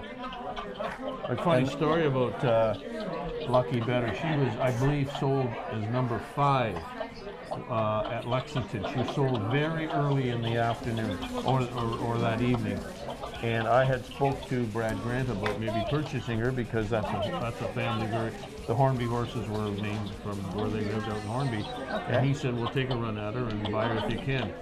And I was waiting on her, and she sold. I looked up, there was 2 outs. So they went from 1 to 1, 2, and then they went to 7 or something. And I missed the filly. There was a couple of outs and didn't get a chance to get out of it. Oh my goodness, that'd be tough to take. Yes, it was. But that's the last one in here.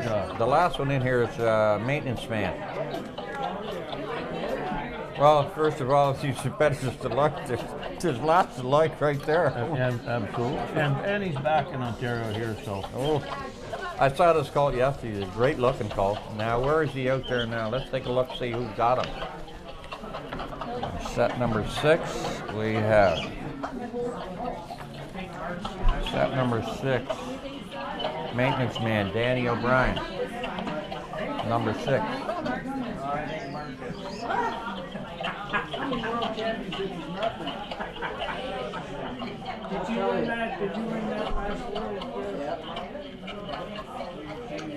You know, I got a bet in the Maritimers in this set of 6. Oh, have you? Yeah, we got Anthony, we got Harry Paulton, Ricky McPhee, and Danny O'Brien from St. John. I mean, now what are you going to do? If your hunt's better than you go to the track, what are you going to do? Absolutely. All good guys, too. Yeah, And, you know, they've all raced last night, and they're here this afternoon doing what they can do. And, there's no 5% here. And they're just helping Anthony because I think they know, too, that he's onto something possibly that could help the industry. So, and I guess that's why you and I are here. Yep, you know? That's it. They're all bunched up again. Sure they are. Looks like Ricky going to the front. He may not let anybody go. No, I'll tell you. I hope he knows he's not getting any commission on these. No, one thing, they're aggressive drivers, the McPhee boys, so. And great people too, I may add. That goes 3 deep going to the front. That's Danny O'Brien with Maintenance Man. He's a great looking colt. This group here, I suggest, we bought. They probably come out of London or maybe even Lexington. They certainly didn't come out of Harrisburg. No, this is getting to be an aggressive group. I mean, that's nice bunch of horses early. November 27th. Middle end of November. Look at this. Yeah, I got the family. There's Jenna and my grandson Griffin. Oh, I see Griffin quite often. Yeah, they're great people. And of course my baby boy James, what can I say?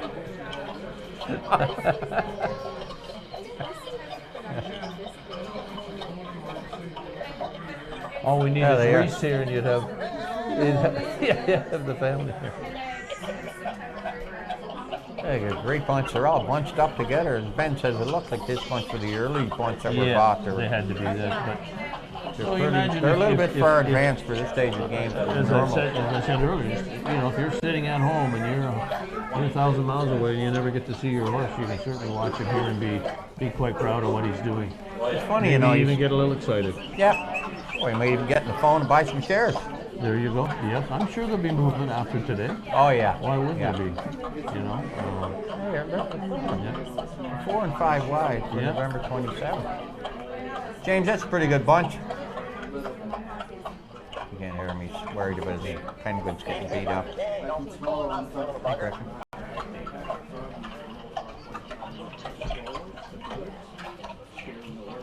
He must have had a mount in this bunch, James. Anthony take this set number 6. No, he's got number 1. Stonebridge Crowd.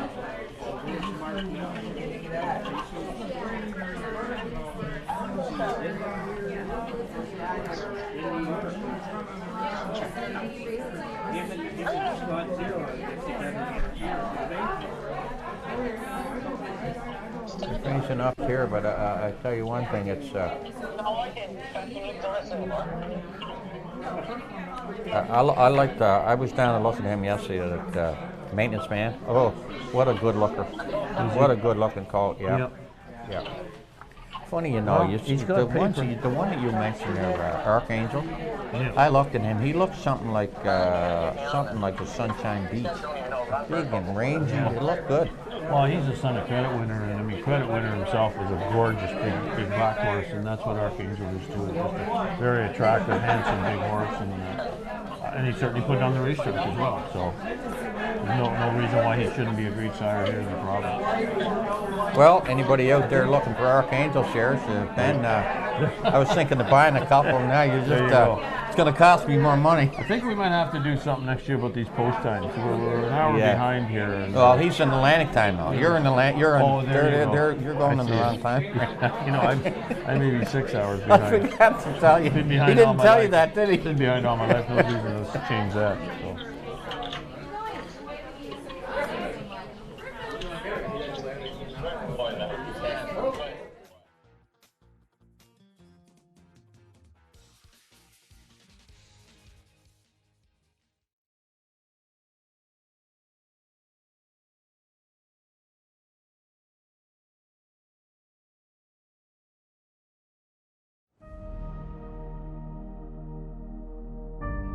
History. It's written by winners. At Diamond Creek Farm, we're breeding champions and rewriting the history books. Diamond Creek Farm, a cut above.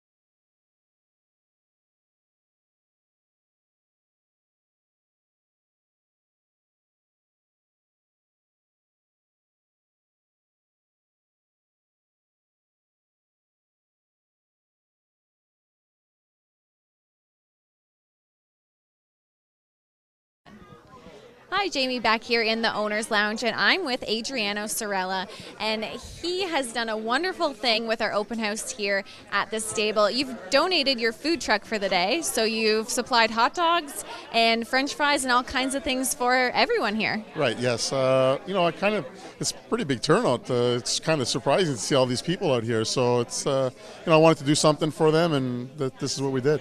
Well, we really appreciate it, and I know Anthony and Amy do as well, and like you said, there's a ton of people here. Some are in the horse racing industry. Some are friends of people who know a little bit about it. This is your first year. You've just joined the stable this fall, buying into a baby. Tell us why you decided to join the fractional ownership program. I know you own horses elsewhere as well, but what made you make a little bit of a jump over to this side? I think the industry needs something like this. There's not, I talk about it on social media all the time. There's not a lot of people out there that are still putting millions of dollars into it. We need to get more numbers into racing, and I think this was probably one of the great ways to do it. And have you been enjoying the setup here today? It's not something like you've seen before. We've got quite the production happening at the open houses, and we have the drone quite often in the winter as well. Yeah, I'm really surprised pulling into the parking lot this morning. I knew there was going to be a lot of people here, but this is quite shocking to see all these people, and they're interacting with the horses and with each other. And you see smiles all over the place. So there's a lot of people that are extremely happy to be here, and this is nice to see. It's a little bit shocking for me.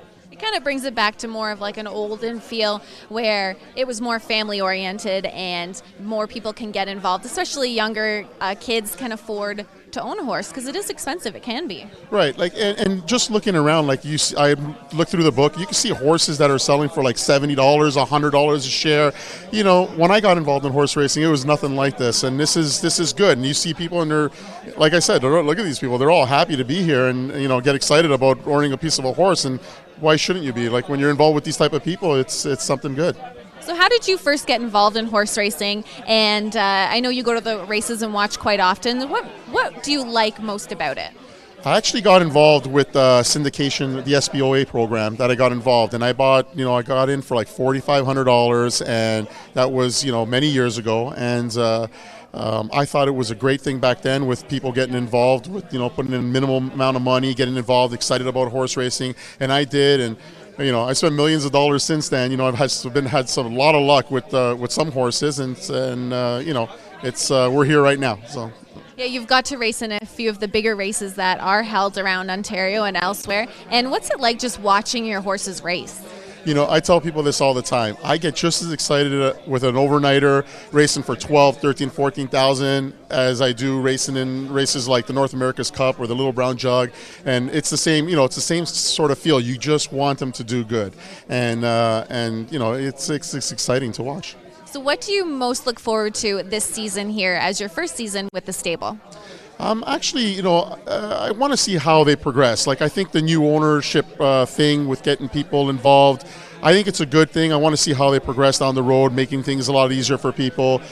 I know Anthony and maybe they're trying their best to get it all organized and, get the licensing and all the rest of that stuff. I'm watching to see if they're going to get a lot of help. I think they need more help from the outside, the outside part of the industry to make it work. And I'm kind of just watching, but I think they got something good going right now. Yeah, I think a lot of people don't understand or don't know what's involved with everybody who owns even 1% of a horse. They have to have an owner's license to race the horse. There's a lot that goes on behind the scenes with horse racing. Yeah, I get frustrated about the whole licensing thing all the time. Believe me, I'm very vocal on social media about it. I wish the industry could come together a little bit to make it a little bit easier for people to get involved and get some sort of a fractional ownership license and make it easier for people to get involved like this. We need these type of numbers because I'm a guy that started out in the business $4,500.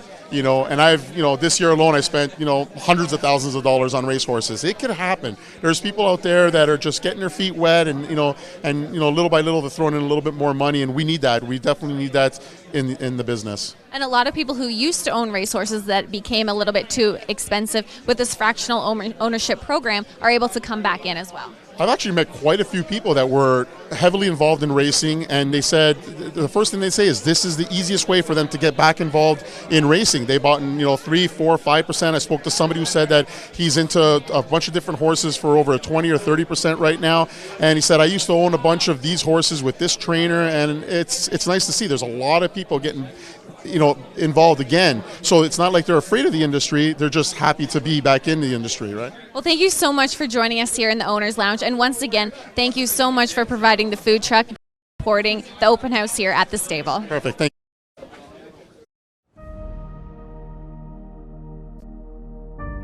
History. It's written by winners. At Diamond Creek Farm, we're breeding champions and rewriting the history books. Diamond Creek Farm, a cut above.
Percy Blue Chip. This is a Sun Beach somewhere. Yeah, Philly. out of the immediate family of those, yeah. Immediate family of Yeah. Percy Blue Chip. Yeah, there you go. Remember when she came on the scene this year? Oh, Three sure. and more. And She won at 51 right off the bat up right in Georgia. Boom, Oh, win wow. for fun. Yeah. She was a beast all year. She was a little tired at the end of the year, but she's a great she filly. did on the go early. Absolutely great But filly. she could be a monster next Yeah, year yeah. as well. And you got Yeah. Earth with Blue Chip, also won by Sue Severt and Tony and Felice. There you go. RG, the group, Ron McClellan, all that group own these horses. And Arthur is standing in Ohio. You welcome addition, I'm for sure in Ohio. You know, you see Beach is fighting a bit of cancer right now, and we're all hoping that it works out well for him. But being a Beach filly right now, maybe money in your pocket just by doing that. You guys listen out there in TV land? I hope you're listening to Ben's words of wisdom. I wish I had some extra dollars now. I haven't performed my wife to get some money. Cash on me, a cash haul. Now there's another one, cash haul. Cash Hall is the star of Catch the Dream. Now, Catch the Dream is owned by Danny McCossack back in Charlottetown, PEI. Actually, he's trained up here by Bruce McDonald. Worked for me for 10 or 15 years. A great guy, great man. He's been with Mardon Stable and Marv Chandler for quite some time now, and Danny, both good people. And Danny loves trotters, and this horse will keep Danny McCossack from Charlottetown in cigars for quite a while. Yep. Not that Danny needs some money, mind you, but No, he's but still you know what? He's and the a kind great of guy. Kind of horse that he shows up every race, makes his money, and just a horse you love to own. Well, off of that same sire, you know, and he'll have a crack at them. That's the first fall. First fall from a pretty good family. Serge mentioned them, you know. What are you going to say?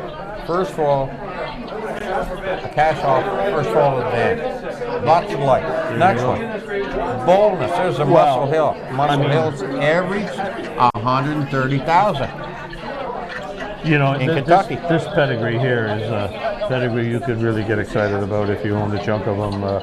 As I said, Adrian Chip was up around here, and I believe now he's siring horses in Europe. Wow. I remember Para Henriksen raced him here, and he's a big, strong end overall horse, and you're getting a Muscle Hill brother too. So right off the bat, and yes, what's to say about yes, Mikey, this colt this year, the record 51. I mean. What immediate? There's no better up to this point. There's no better pedigree on the page here that could take you maybe to a level above what your 1% people are thinking. Yeah. If you got a little chunk of him, as I said, tell your wife to get her hair done. Dancing on my own. This is another. The Sun Beach somewhere. Look, this is kind of interesting. Sun Beach, where Philly. Out of 100% producing dam, and look at the second dam multi-artist, $2 million. Ortiz and another 900. Again, there's a chance there of, you know, if she's got determination and got some heart, she can take you anywhere. Well, so. I looked at this colt yesterday down below us at the barn number 1, RV LeBron. Of course, LeBron, he's got to be an Ohio bred. And this horse here looks like $1 million. Absolute beautiful colt. Judy. See, his full brother, Wind Chaser, he made $31,000 this year. Finished second, twice, and third another time. A couple of times he was running over and getting home down in Ohio. In the first stake that went for $40,000, he was second and closing. This is a nice colt. This is a bigger version of Wind Chaser. Big. Really? Wide, good-looking colt. So who knows? Who knows what he's going to be? Well, besides, with the name LeBron, I was going to say if he's built like LeBron, he'll beat anybody. Maybe that's why they call him LeBron. Yeah. Looks pretty good to me. I just don't know. Now they're going with it. Here comes Anthony now. What's he going to say about this horse? Set number 7, Anthony. You ready to roll or what? What's that? How's set number 7? Who you got in here? I got Autumn Wings in here. She's at Sun Beach somewhere, Philly. These are the last groupings from Harrisburg, so you'll see some of these pacers don't have hobbles on yet. We put them on a couple of times, but they're just not quite gated perfectly, so we just opted to leave the hobbles off them today. And see, this is Sun Beach from the same family as Arthur Blue Chip, Percy Blue Chip, and them, so it could be anything. I think this filly is one of the best deals we had all year. We paid $25,000 for this filly. If I'm not mistaken, I think this stud fee on Sun Beach somewhere has got to be, what, $20,000? So virtually they gave us the horse for free. So yeah. You know, I explained to the listeners out there that, you know, I mean, they're doing what you're expecting them to do. You're just trying to get them around, and anybody who's been breaking colts for a long time, they know that at the end of November, you're just trying to group them up anyway. And for you to have these colts just come in out of out of Harrisburg even, you've done a great job of just grouping them up and letting the people out there that own chunks of these horses have a look at what they bought into and where they're at.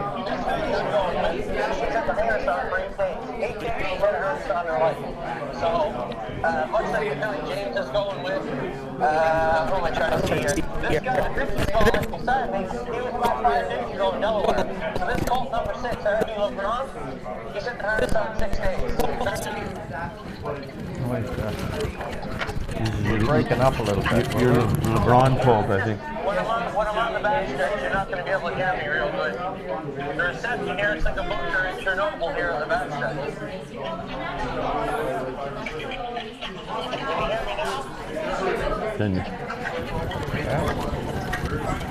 I used to have a colt by the name of Can You Hear Me Now? Can you hear me now? Campbellville is like a bunker in Chernobyl. There's not a whole lot of cell service up there. Hey, listen there, Inspector Boost on the Pink Panther. You missed the fact that not only does Adrian Estrella own a piece of that colt ahead the last, Ron Burke and Mark Weaver and Mike Buscemi own. So probably two of the biggest connections in horse racing in North America right now. Got into that I'm excited about having Adriana and those 2 guys, those 3 guys involved in the horse. Who's the other 2 guys, Nancy? Ron Burke, I missed it. Weaver, Buscemi, so Mike Buscemi and Mark Weaver. Better speed, but in North America. Yeah, I think they're probably, they are the biggest owners in most successful owners in North America, that's for sure. If you don't know those guys in our game, you don't play the game. You don't know those guys, Anthony, you don't know Muhammad Ali. Put it that way. It's kudos to you to get them involved.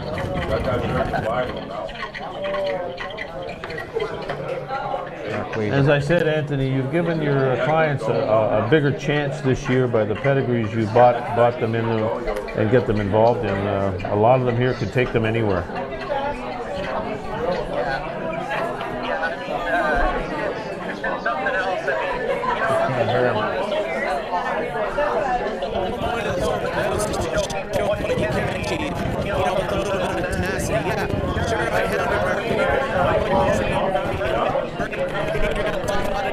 We have 366 owners in 10 countries right now. There's 106 horses on this property right now, and we spent $1.2 million American on these yearlings. So the people out there with 1 or 2 horses down in the dumps and don't really know what they're going to do going forward, just rest assured you can do something. There's not nothing to do. And I had a spirited debate on Facebook over the last 2 days with some owners that were saying the return on investment just isn't enough in this industry right now. Well, you know what? If you're only after money, you're definitely in the wrong business. There's a chance to make it, but it's tough to make. But I can tell you one thing. Go look around you right now. Most of the people on this property today, they're not as much concerned about the monetary return as the enjoyment and the enjoyment what we're doing right now. And for me, that's one thing this industry's lost. It's lost the presence in the entertainment industry. It's lost itself, to be honest.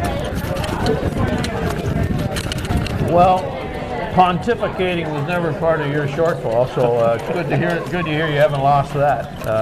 But you're absolutely right. I mean, you gotta sell the entertainment value of a racehorse. You can't just sell making money or getting your picture taken. There's got to be a level of enjoyment to watch the development. You can't sell if you're doing that, man. Yeah, I agree. You know, 4 or 5 years ago, everybody wanted to buy a Sham Wow. Now nobody wants one. So. Everybody wants to buy what? Yeah. A share itself. Yeah. Nobody wants. Anyways, I'll tell you one thing. It's a big crowd here. I'm just looking outside at Adriana's truck here. It's busy. Never seen so many hot dogs going in. Yep. It's quite a production, and you deserve a lot of credit for putting it together. Look, the car place growing up in no time. a lot of people eating, I can tell you that.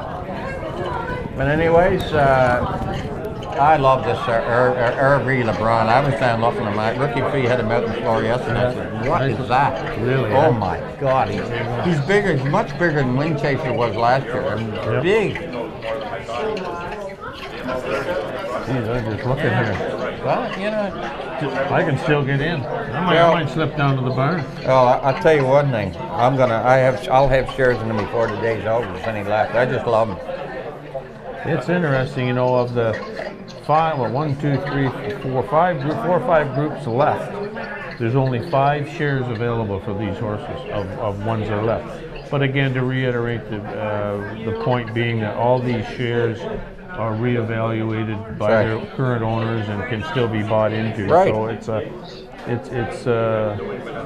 it's interesting to see the movement of money around within the stable, and certainly new money coming in that somebody could make $1 right off the bat. And and we got to mention also, we're set number 10, horse number 1, Mr. Caper. They're giving away. Apparently, it's going to be dry here today, and they're giving away a couple of shares. Maybe you and I'll get lucky. Jeez. No, we're not allowed. I forgot. That's not allowed to win the draw, so that's not going to happen. But anyway, somebody's going to have a couple. I'm not getting rich. No, you can't quit the job. I'm not getting rich doing this. You know? I remember last year I was asking questions about colts and so on and so forth, and I got back to PEI. You know, you don't always think, you don't never know who's going to come up and talk to you. And the guy was telling me, he said, I listened with Ben Wallace told me, he's trained a horse in Sydney. You mentioned some, I forget what you said you're going to do with him and blah, blah, blah. And of course I said, yeah, I remember that. I didn't really. I really sometimes wake up in the morning and can't believe I've been doing it as long as I have right now. I enjoy it. I'm enjoying the people. And, we're always trying to find the next good one. Well, you just never know, do you? Nope. I thought they were wrapping it. They wrapped this. It's wrapped up. Are they finishing with this group, or are they going with them? I think they're winding down. Yeah, I think so. I think they're going. I think they finished off. Second that crap.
Welcome back to the Owners Lounge. Jamie here, and I am with Bernard Tobin, one of our owners with the stable. This is your second year in the fractional ownership program. I know you've been in racing for a while now, so tell me a little bit about how you got involved, and then just bring it around to why you decided to do the fractional ownership. Well, I grew up as a horse racing fan in Newfoundland, going to Avalon Raceway. Been a big fan ever since, and I bought my first horse with Gareth Gordon, a longtime trainer, about 12 years ago. We raced a lot of horses. Gareth retired, so I was looking for a way to stay in it, and Anthony came up with this program, and so I talked to a couple of friends, and I said, hey, let's get involved, let's buy some shares, and we bought shares in 3 horses last year, raced this summer, and had a great time, and we're back again. And so far, your experience, you said had a great time. How has it been with the production here? We've talked a little bit about it, but the drone is something new to the industry the last couple of years. Anthony's been doing it for a little while now, and his brother Curtis is the one who runs it. How do you like that aspect of the training here with the stable? I think it's awesome. I mean, I've tried to get my friends involved in horse racing for years. I've owned horses for 10, 12 years, and it's always a big challenge to get people to sort of commit to buying 25% of a racehorse. Here you can buy 1% or 2 or 3 or whatever you want, but the level of engagement. I mean, the drone every Saturday morning, you could sit down every second Saturday morning with your coffee, watch your horse train. YouTube, Facebook. The level of engagement is incredible. And as I say, I've brought some friends, and I'm going to bring some more, and I just think it's the way of the future. And so far with harness racing, like you've said, you've been in it for a while. What's your favorite part? Going to the races, watching the horses train down as from babies to racehorses. Is there anything specific that really stands out in your mind that you love? Well, I like it all. I mean, I like going to the yearling sales, trying to look through pedigrees, trying to find a champion, look through it and make the decisions yourself, or work with Anthony to do that. Bring them home, train them down, get them to the races. And what I like about it, this process, is you can watch every Saturday or come to the barn here and talk to Anthony and just be engaged in it. And even if you own 1%, it's just like you own the whole horse, and you have that same level. And over the years, I'd say I've had a chance to jog and train horses as well. So I haven't done it with Anthony yet, and he'll probably take me up on this offer. But I'd love to sit down and sit behind horses and be part of that. And that's what harness racing does. I mean, if you're a thoroughbred, a guy like me, I can't get on a horse's back. But if you're in harness racing, you can come over here on a Saturday morning, sit in a jag cart, grab onto a horse and ride, and just imagine you're a star jockey or a star driver. And that's what harness racing does. It allows you to get involved, and I think that's what's got me involved over the years, is just the love for the horse, just wanting to win races and cheer on horses, and call the horse your own and yell and scream. So you're involved in more than one aspect of harness racing. You have your own podcast, you said, Hooked on Harness, and you talk about horse racing, horses. What is all involved with that? Well, my friend Adam Marcella and I, the guy I dragged into this program with a couple of percent, he got hooked on harness. So he said, Bern, let's start our own podcast. So we started a podcast called Hooked on Harness, and really it's designed for people who don't know very little bit about it. Like himself, he got involved. So Adam asked me and a whole pile of guests a whole lot of stupid questions about simple, basic questions, and we try to answer them, and we talk to a lot of different people, just on the basics of horse racing and the game. And we've got Hooked on Harness is our podcast on iTunes. We're on Facebook and Twitter, and tune in. We'll interview trainers, we'll interview other owners, and we'll sit down and just ask some questions. That's fantastic. It's so great as a community in harness racing for everyone to get involved, a lot, just as much as you can. So thank you so much for joining us here at the Stables Open House and in the Owners Lounge this morning. My pleasure.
Facebook and I said, hey, and I said, hey, we got a nice little colt here. I showed everybody the colt. I said, he's very correct. The only issue is this. The first year, last year in Indiana, you couldn't buy a Guccio if you wanted to. And this year, they had a very lukewarm first year, and people were just down on them. They weren't buying them. And, you know, if you're gonna judge sires on first crop failures, there's not going to be a lot of them around. And, you know, for me, I told them straight up. I said this colt's probably worth 3 times what we paid for him, in my estimation. The first dam has a foal in it that made $500,000, winning 52. The second dam is the dam of Westgate Crown. And, you know, for me, I just thought the horse was a slam dunk at $5,500, and I told everybody it is what it is. And he was sold immediately. And this lady sent me a message on Facebook and said, "Mr. McDonald." This was the Wiener? No, this is Mr. Caper. Okay. So, lady sent me an email and said, "I'm not familiar with the jurisdictional. Is there any jurisdictional issues?" So she didn't say where she was from. I'm like, "Well, it depends. I don't think there is." And she goes, "Well, I live in Poland." I said, "Are you serious?" There you go. So there's the weanlings there. So yeah, the lady lived in Poland. Her name's Ella. She bought the last 5% of Mr. Caper, and he's really turned into a beautiful colt. So these are the 2 fillies here. The one here they're showing is the Sebastian K, and the one right behind it with all the white socks is the Muscle Mass. And both, I mean, as far as weanlings go, they got great size, and our clients were happy to pick them both up. Very well behaved too for weanlings. As I've said all afternoon, I give you guys credit. You put together. People don't understand the work it must be for you guys to organize this and bring 57 of these 2-year-olds out to go. And I said kudos to your staff coming in on a Sunday and probably working all day to promote this, as we all are, you know. But it's very incredible. I mean, they've done, as I said, it's the 3rd week of November, and Fred and I have mentioned numerous times about how good they look.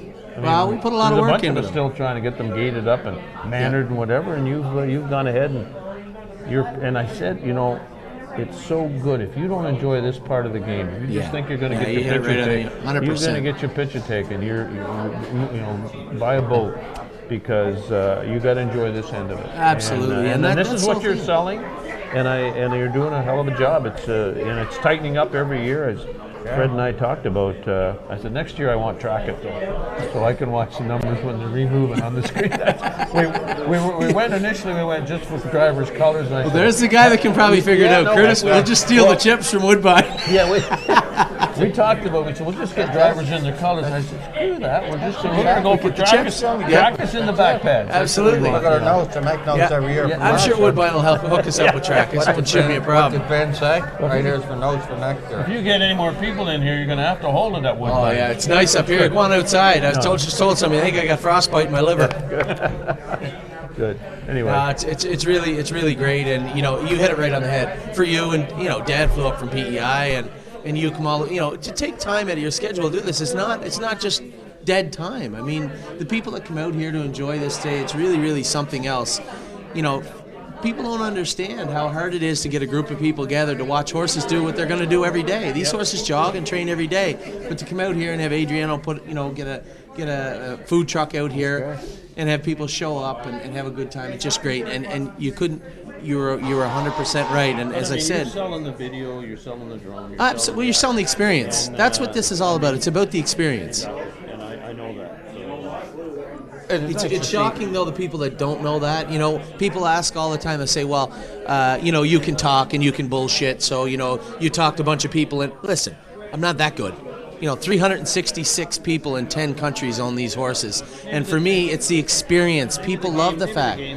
One of our biggest owners that own these horses, one of my very good friends and biggest owners in this stable, is Bruce Gom.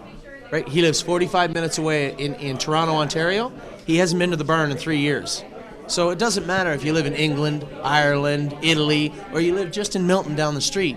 We give you as much online as you see right here today. And that's the whole thing. Like you said, the experience, you're 100% right. And the entertainment value associated with this industry. They can put up with Freddie and me for 3 or 4 hours. I noticed. They're tough. Yeah. They're tough. Yeah. Yeah, I noticed you were really quiet over there too, Ben. I noticed all day. Your parents make me look like a mute. Yeah. We were talking football, and we got hockey. We're in the Taylor Classic movies. I've seen both of you operate. I'm going to say 30% or less of what you said today is relevant to anything that goes on here today. It's not true, Anthony. We're in the entertainment business. Yeah, I'm sure you are. Yeah. This is what it's all about. Listen, let me tell you something. Beyonce's in the entertainment business. I don't know what business you're in, but it's not the entertainment business. So set number 8 should be coming out soon. I'm not in set 8 on purpose. I wanted to thaw out a little bit. Okay.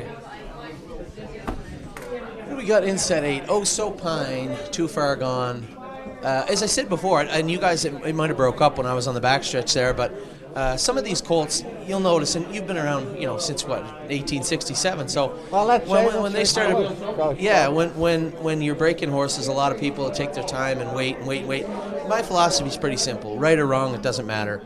I figure that every day on the track that they're not learning something is a wasted day. Everybody says you got lots of time. Well, if you want to race them at 2, not really. You have 240 days till the qualifiers or less. So for me, you'll see horses out there that have hobbles on, trotters with hobbles on, and people say, well, why would you possibly put a set of trotting hobbles on a trotter now? For me, I want them to learn. And as I said earlier, you saw that trotter Curious Winner go that looked really, really well in one of the earlier sets. Today was the first day in 3 weeks he didn't wear the hobbles. So this filly you're about to see in this set, Too Far Gone, yesterday was the first day she'd ever had them on in her life. And you can tell when a horse is using the hobbles or they're a little confused and they don't know how to. She used them right away. She uses them in the turns. She's really, really smart with them on, and I like the way she trots with them on too. Today, I asked Ben questions about when you put shoes on a horse, in other words, and so on and so forth. I remember asking Ben some questions last year, and it was an old homie in the beer tent, and some guy from Sydney said, you know what? I took your advice last year, and I said, you wouldn't be getting my advice. From what? He said, no, I took your advice, meaning Ben and I said, you didn't mean Ben's advice you took. Yes. We asked him the question something. I forget what the question was. I remember asking him what it was, and he said it. He watched the thing from North Sydney, so I asked him a question today about shoeing, when you should put shoes on your baby. Yeah. On your yearling. Because people ask questions that don't know. I don't know. I've asked Ben. Yeah, I mean, we put them on. Ben's 100% correct. The last thing you want to do is to be sitting behind a horse with steel shoes on that goes to kick, and they do often kick. We've lost at least 5 or 6 good aprons to some horses this year. And, I had, with us, we got like 57 babies. So it's as much getting the blacksmiths motivated to shoe them behind as getting shoes on. Okay, we're looking now at set number 8. Yeah, set 8, yep. Okay. You'll notice number 3, Stonebridge Simba. If you look really close, not only is he well bred, he's a full brother to Man of Many Missions. Yep. I remember watching him buy this colt. I remember I was sitting beside the ring. Yeah, tough horse. I was sitting beside the ring with a beer in my hand, and I bid to this horse. I went to 25,000, and somebody went 30. And I looked to my left, and I wasn't going to bid 35,000 on him. I looked to my left, and it was the guy that was the trainer of Man of Many Missions, Andy Miller, when he was racing. So I said, well, if he likes him that much, I better keep going. So we ended up getting him for 35,000. Are we on air here? Yeah, we are. Yeah, we are. Okay, we're all on. That's okay. Yeah, we're all on. Yeah. So anyway, now you'll notice also number 5, Arvika. I know it's early, and I don't like touting horses early in their training career or right now for that matter. This is as nice a horse as I think I've ever had a harness on in my life. Arvika? This Arvika. This is a beautiful, beautiful filly, and Trixton was a little bit overshadowed, I think, in his racing career outside of the Hamiltonian, obviously, but this Trixton, I've seen a bunch of them go through the ring this year. He makes some really, really nice horses, and this is one right here for sure. Yeah, it's impossible to obviously say what they're going to amount to at this point in time, but she does everything right.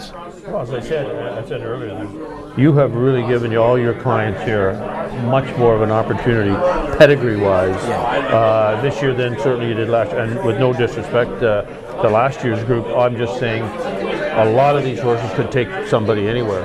Absolutely. So, there's some excitement here. We've more than doubled our clientele list in a year, and we more than doubled the amount of money we spent in the U.S. this year on these horses. You're getting pedigrees here that I remember last year we had to go down to there was some late pedigrees that were tough to sell, but they got there. But this bunch here, they can take you anywhere. Yeah. There's that Trixton Anthony on the outside now. Good looking. She is a big, strong filly, and she can do her work well. You'll notice back at the back there, and a sixth on the inside is that little filly I was telling. She's not little. She's the biggest horse in this set. Her name's Too Far Gone. Today is the second day she's ever had hobbles on, and she really actually enjoys wearing them. You can tell when she's out there, she'll power through the turns instead of kind of shuffling along or making a little break. She'll get to the turns and she'll just power through them now. It's a big deal. Yep. You know, I'm impressed that you've got some major sponsors here today. You know, some players from the States. Diamond Creek, certainly Blue Chip's been involved with you for a couple of years, but it's nice to see that they haven't forgotten you.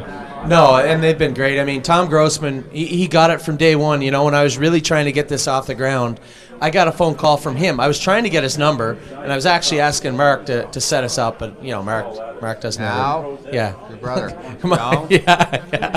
And I asked Mark to set us up, and he said, hey, you know, I'll call him, which I knew he wouldn't. But I get out of the shower one day, and my phone rings. It says Blue Chip Farms. I picked the phone up. It was Tom Grossman. He had read the story in the article that I put in. He thought it was a great idea, and he wanted to help out. And it was right from day one that Tom Grossman really helped out, and I really appreciated that. And Adam Bowden had always said he'd help out. He sent us a Muscle Hill filly last year. She's almost ready to qualify.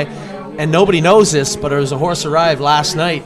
Crawford Farms sent us a horse. A three-quarter sister to Rock and Roll Dance is standing in the barn right down there right now. And she's going to be up for sale over the next week or so. She's a good-looking filly from what I can see. She's only literally been on the premises for under 24 hours now. Well, I think there's a trickle effect here, too. As I talked to Fred earlier, there's a great trickle effect here that the people that buy these horses now will follow the full sister, the full brother, the stallion, the farm it came from. Yeah. Not just their own filly, and I think that's what you got to sell as well. Well, that's what you are selling, quite frankly. But there's a huge trickle effect here that's affecting everybody in this, right down to the caretaker. Yeah, you know, I right. mean, but I know like a novice owner, next thing he'll do, he'll have a pedigree out. And he'll say, geez, that's a sister to a horse that's in tonight at Flamborough. Let's watch this horse race, or let's watch that horse race, because he's by the same sire. So there's just interest. You're just incubating interest. You're incubating interest, and that's very difficult to do in this game right now. Sure it is. I mean, you get a lot of smart people that are very analytical people in this industry, and they want to figure out the crosses as much as Dad or Norman Hall or anybody else. They want to figure out their own little algorithm, what's going to drive them to buy a horse. And when you look at the pedigrees we have today. And you know what's interesting? Nobody's wrong. You're right. You're right. Nobody's wrong here. No. You know, because as soon as you think you're the only one, there'll be somebody come along that's smarter. There's nobody will make a fool lady like a horse. Oh, absolutely. I see him at the horse sale in Charlton, the first one. I remember Lewis Mackay's to get horse on sale. Didn't have a bid. Yeah. Donnie McDougall got it. Never lost the first race by Molzan was her name. Molzan. That's right. Yeah. Never lost a race after that. And there's nobody wanted it. It happens in sales all the time. That's the way it goes. I mean, but at the end of the day, we went from the first year, you know, really relying on hopes and dreams and us being able to sell the opportunity of being involved with horse racing to, listen, what you're looking at in front of you right now, that's something quite different. You've got some meat on the bone this year. Yeah. You really do, and I respect you for that. And I hope the clients who've got into the game can go forward a little bit. But as I said to Fred numerous of times, if everybody's just here to get their picture taken, it ain't going to happen. Just here to have a good time. Exactly. So. Well, I mean, if they were here for the money, they wouldn't be here today. They're not racing for 8 months. No. The people that are here, they really enjoy being a part of what we're building, and it's as much a club. Yeah. You know, you'll see people form friendships here today, and friendships through these ownership groups. They would never, ever meet each other otherwise. I certainly sense it more this year than I did last year. And as again, what I've said to Fred numerous times, it's good to see that it's up and running, and you've really given the people a chance to maybe move ahead a little bit here. Well, my biggest fear is this. It's great what we're doing here today, but this room isn't going to save horse racing. You know, we need more people that are going to do this. And my hat goes off Blake McIntosh at an open house yesterday, and by all accounts, he did a great job, and it all went over well. Yeah. You know, there's a gentleman from the thoroughbred industry downstairs that is trying to set up a similar syndicate, trying to figure out what to do and how to do it. Mm-hmm. And, you know, I get emails from Australia, New Zealand. You know, you think this is a problem in Ontario. You couldn't be more wrong. This is an industry-wide problem. We have to get people involved. You have to have easy access to this industry. And if you can't, we're all done. And that's just the way it is. But I can tell you this, when you enter the entertainment market, and this industry will do it in a much bigger way in the next 5 years, when you enter the entertainment market, we will corner the market the second we step into it, because taking your family away on a vacation or a nice hotel or even a nice dinner, you digest that. You spend that money. You might have some pictures, but at the end of the day, what we're offering here in this industry is an experience that is unmatched in society, and that is what this is all about. It's owner involvement. When's that 9 up? Yep. 9 coming now? Hi, my name is Ray Catull, and you may know me from the such projects as... You may also know me as the host of the internet's favorite harness handicapping show, North American Harness Update, which I host with these two guys, Mike Prebosi and Rod Allums Jr. Every Friday from 9 p.m. Eastern, you can catch us talking harness, handicapping harness, and most importantly, having fun with harness. Can we please get this stuff out of my face? Thank you! North American Harness Update, Fridays from 9 on SRN1. Also download Often Pacing, and using promo code NAHU200K, start your stable with an additional 200,000 coins. You can also catch show archives and racing analysis over at our website, NAHUPicks.com! Oh.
Welcome to the Owners Lounge. I'm here with Anthony McDonald, one of the co-founders. You and your wife founded TheStable.ca and this fractional ownership program. It's been such an amazing turnout.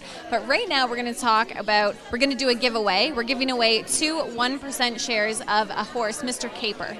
Yeah, so Mr. Caper, a nice colt. The most important thing about this is these aren't just shares we're giving away. These are shares that were donated by one of our clients. So, it just goes to show the generosity of the people that are involved. You get Adriano getting the food truck here today, Ben and Dad, giving their time up, and you coming out, Curtis.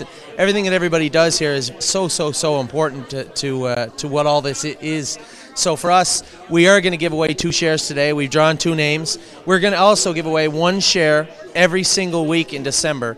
Leading up to Christmas. So it's going to be really cool, I think. So, so downstairs we drew the names. They're Paul Williamson from Illinois and Mark Ramsey from Nova Scotia. Both win a share to Mr. Caper. You're going to see him. I think he's coming up in a set here in a little bit. Anyway, he's really a nice little colt, and a lot of people are involved with him. A lot of people. I think there's like 28 or 30 owners in this colt, and it should be a lot of fun for these people. Now, for the gentleman in Illinois, this horse is staked just down the road from you, Paul. He's just down the road in Indiana. For Mark, it's going to be quite a ride for you. You're all the way in Nova Scotia, so you might have to watch him on TV. But anyway, congratulations to the both of you. We'll be in contact with you in the next few hours in regards to your new shares. Good.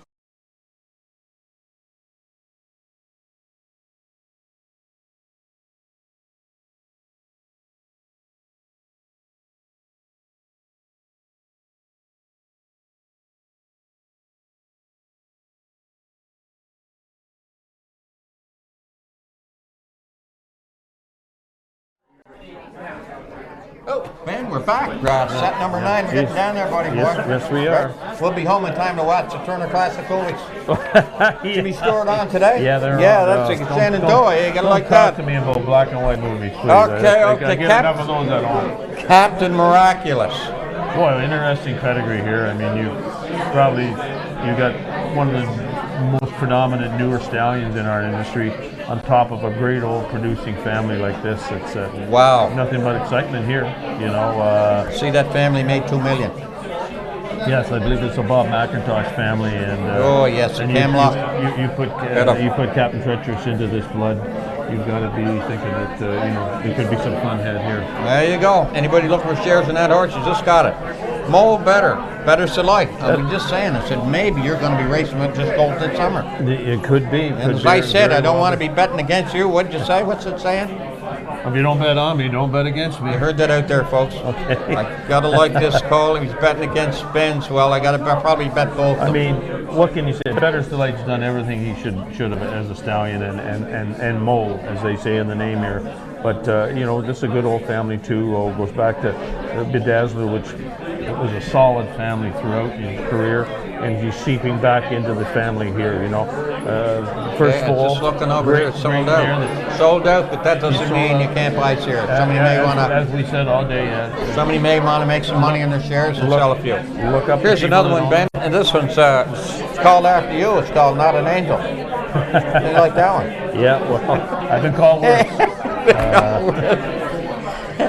Anyway, Ben, you gotta like this horse. I mean, it's a half distance to a $400,000 winner. There you go. I mean, what are you gonna say? Again, if you can get in the mix there, there's money to be made and fun to be had, possibly. There you go. There you go. You can name this one after Ben when you get him, but Not an Angel's a good name. There you go. Couldn't go wrong. There you go.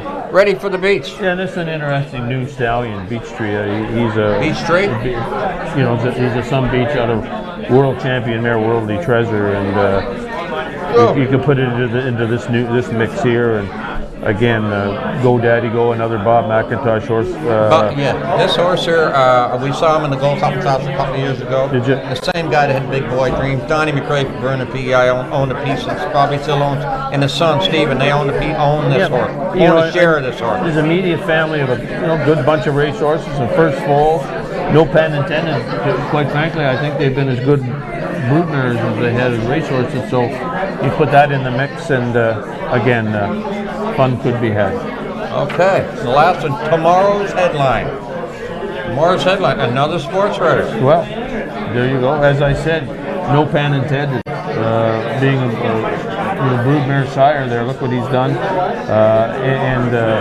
Future Headlines is just a new local horse here that had a good go when the 54 is a 2-year-old here. And, credible mix. Wow, the first two could falls, be anything. First two falls both made around 200,000 each. Yes. You get it like that. 100% producer, 200,000. Maybe Yep. I'm gonna get it too high, sell it for 200,000. There you go. There you go. That's set number 9. We'll be coming up here in a few minutes. Yep. It's going to be interesting. I take this home now and watch the races from watching the TV and publication. You'll see a few of these horses on the racetrack. I come up Saturday night to watch your horse race, by the way, and he wasn't in the go. They didn't want to race against him for a while, I guess. Where are you going to race him next year? Or next week? We'll sit around. You know what? Oh, they'll have a class for him next year. Quite frankly, I think there's bigger and better things for him next summer. I don't beat him up this winter. To be honest, we'll earmark him for some of those classic races for race horses next summer. I think he's shown that he can go with them. And but in saying that, if they're going to put that group of horses out there every week and let us race against them, we'll take the 17,000. Well, I'll tell you what. Well, we'll wait and see next Saturday night. Absolutely. You know I'll be cheering at home. You know I got to cheer for your horse too. James got a drive. I got to be careful. James is driving Ellis Park, so Ellis Park. Yeah, he's a good horse, but they can't handle your horse. But anyways, really impressed with the crowd today. I can't believe the crowd outside. Yeah. They moved from out front to downstairs. They're down in the burn area looking at their babies. Yes, sir. No, that's the name of the game. I get down there, I saw 60 or 60, I was down at all the stalls, 80 stalls down there. I've been down every day, not just today, the other mornings. All the stalls, I see them, they're all clean, and they're way more organized. It probably has to do with the experienced guys. A lot more experienced guys. You got Harry and Ian, Ricky and Danny O'Brien and all them. I think possibly there's a total tightening up of everything, you know. And the more you do things, the of course, better Amy's you got can a good trainer. She worked for you. Yeah, well, I'll tell you. Can't say enough about her. She's great girl. She's terrific. What a worker. Anyway, we'll have to wait and see now. There's that miraculous colt that'll be out on the track. He's obviously sold out, but I'd suggest if he puts one foot in front of the other, which I'm sure he does, he's probably got shares that are worth. There he is. It doesn't says NA, but you can buy them. I'd say Harry's going with him. Mo Better's Phil Houdon. James is not an angel. Yep. James, your namesake, eh? That's good like that. Not an angel. Ready for the beach, Richie McPhee. Well, he's not far from the beach anywhere, but he lives down at the There you go. There you go. And Anthony's got tomorrow's headline. I think Anthony selected these by himself, didn't he? This would be a nice bunch to watch, I would imagine. They probably could go a little bit. Now, I don't know where they all came from, whether he got these out of Lexington. And this horse here is sold out, it says, ready for the beach. I think. Harrisburg? I think. I could be wrong. Or it might even have been Toronto. It might even been London, that colt. Because I think that's a Terra Hills pedigree. That no pan intended bunch, yeah. No pan. Oh, this one here? Right? Ready for the beach. Tomorrow's headline. He sold out too, Ben. Yeah. I should have put a sale price on. Anyway, we'll have to wait and see. They didn't go yet, eh? They didn't go? Are they on the track? Doesn't make any difference. I want to talk movies anyway for a few minutes. Oh, geez. No, we can't do movies. Can't do movies, and that's it. It'll be football. It'll be Grey Cup today now. Yeah, that'll be fun. I know the boys down home are going to get annoyed with me for talking football up here. And rugby. UPEI played their men's rugby team played in Guelph last week. Named championship. Got beat up pretty bad. 66-0. Yeah. But, and then Acadia getting beat by Western. I'm not even going to bring that up, but guys in the Maritimes would be mad at me for bringing it up, but I can't help it, boys. I'm up here talking to. Listen, St. Mary's, Acadia, St. Francis Xavier, they've all had great history down there for producing football teams. And they will again. They will again. They run into a juggernaut when they ran into Western, as did everybody. So they get some football program in Quebec. Yes, they do. They have a terrific program. If you read the Montreal Gazette someday and take a look in the fall of the year to see the football league, oh my goodness, intriguing, unbelievable. Yeah, and Laval, Rougeador, fabulous, tremendous program. The kid that quarterbacked Western yesterday, I think he spent 2 years in Division 1 and Division 2 football. Really? He came back, yes. And it showed it. He showed a lot of poise. I think what we need is football now. So I'd like to see a French-Canadian quarterback come out of Laval, Rougeador, and play for Montreal. Same as Toronto, have a big guy. Pretty hard to knock Ricky Ray, he's 42. Oh, develop a young guy. Yep. Maybe there's another Russ Jackson out there. Yeah, I don't know. McMaster University. Tony Gabriel came out of McMaster. Gotta like him. Yes, he did. Went to Syracuse. Syracuse? Yeah, Syracuse University. Really? Oh no, I always liked that school. I thought it was. They always produced great sports teams, and a lot of Canadian kids ended up in Syracuse programs, both basketball and football. But Here's one you bet you didn't know. Jim Foley, the Hall of Famer from Ottawa. Jim Foley, guess where he played his football? St. Dunstan. Really? Yeah, and then before they merged the two schools, there were two guys that were supposed to come from Ottawa to play for, they were recruited by St. Mary's, and the word is they're coming down on the train to St. Mary's, and ran into two Island girls. The two Island girls convinced me to come to UPI to play for Ed Hilton and the Panthers. So the first, he become the MVP in the league. There's two of them, Jim Foley and Jeremy Kinsella. Those Island girls yeah, are they good, love aren't St. they? Mary's come to PEI, and he was a Hall of Famer. Wow. There you go. First year, the first game he played against there at St. Mary's, got down to Halifax Commons and ran for 256 yards. Sounds like those women were Hall of Famers too. You gotta watch them. Yeah, they're Island women. You gotta be careful. Yeah. Anyway, Here we go. talking about Island women, we're not gonna talk about Island and thoroughbred horses. Oh, we got Captain Miraculous.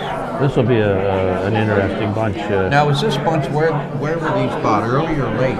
Well, I can't say where everything, but I'm sure the one colt was bought at London. Oh yeah, They're slipping along pretty good here, this group. I'm surprised that you turn around and pick that up like that. Yeah. Gate it and ready Yeah, to roll. yeah. So on and so forth. No. They're staying together. Yeah. Well, as I said, I think these were a little, they were bought a little earlier than the Harrisburg ones. Harrisburg or, London or Lexington, And I think, he went to Indiana, Ohio, he went everywhere, so. Illinois, Indiana. Yeah. Ran to Irv Miller down there, and Irv said, "What are you doing down here?" He said, "I don't have any horses down here." He said, "That's why I'm here. You don't have any down here." Yeah. Good idea. I'm going down there for a lobster feed sometime. I'm going to go back down east just to spend a weekend. I'll tell you what I'll do. I'll come out in May. I'll take up some lobsters. Jeez. I took them up last time. I should have thought of you. Yeah. I took them up last time, and I gave them some to Jackie Moe. Oh, geez. Big mistake, though. I found Carl Jameson found out about it, that I didn't drop off lobsters to him. Yeah. Didn't speak to me for 2 months. So you got to be careful. Like, you got to get touchy like that. Oh, yeah, I hear you. Yeah, they're slipping right along here. They got lots of movement going. And, you can see why Anthony's not in this group. This is maybe too tasty a group for him. Yeah, sorry. Too rookie. It's getting too close. Yeah, exactly. That'd be my man Ricky McPhee. Ricky, you like Ricky? Huh? Oh, he's good. Oh, Ricky's He's a good guy. Ricky's good. Yeah, he's in here. He's got that beach tree. Ready for the beach.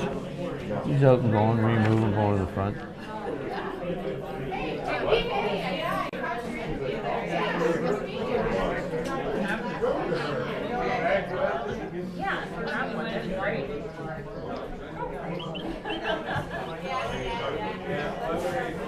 As again, you guys taking a Sunday afternoon off. I was going around with all these guys, going up and down the hill here and whatever. Yeah. I give them credit.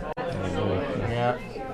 But I think again, it's a testimony to Anthony and Damien. This whole idea that he's come up with. It's a real testament to them that they're willing to follow along and do what they can do. This is Murph Sheffy, I believe. He's from Syracuse, New York. Oh, really good. Yeah, Saratoga rather. He drove what they drove up yesterday to be here. He owns shares in a bunch of these horses.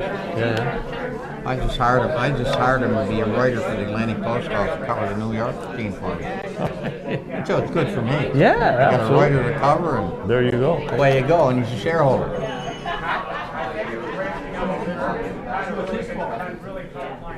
Yeah, some of these are they're bunched pretty up close together for Davies that are out in the third week in November.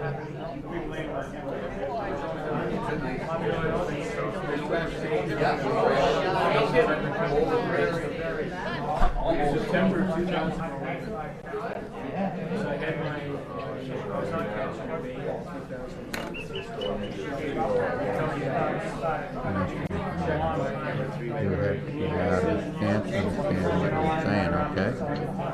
That's for us? Yeah. Okay. Gotta be louder, I guess. I guess we'll have to be louder then. That's for next year. Well, again, that's a testament to the group of people that's here. I mean, if we were the only two people here. Why would they blame Ben and I for the noise? It's not our fault for the big crowd. Maybe it's just as good. Half of the stuff we said isn't that brilliant, but we're here. Now they're movie critics and football fans out there. Yeah, my goodness, yeah. Just don't tell me you like Mary Tyler Moore, please. No, I can't. Okay, good. can't good. do that at all.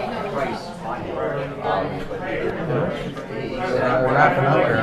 Well, they're wrapping up this bunch. Yeah, they stretched a few of those out pretty good. Yeah, you know, they did. so, As soon as we mentioned they're all one closer up, the horses heard us and they said, no, we're gonna show you guys that you're not right all the time. Yeah.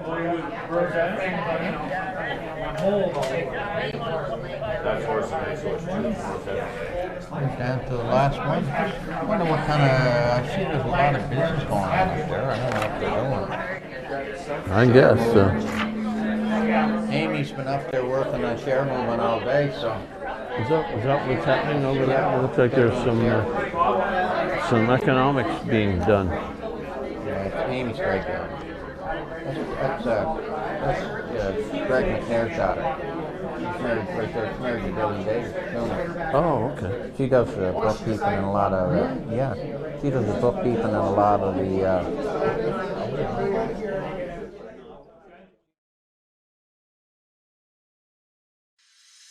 Horse racing is a great sport, and now you can have a horse in the race. Own a little and love it a lot. TheStable.ca is an award-winning horse ownership experience. Purchase as little as 1% of a racehorse and pay a set monthly fee.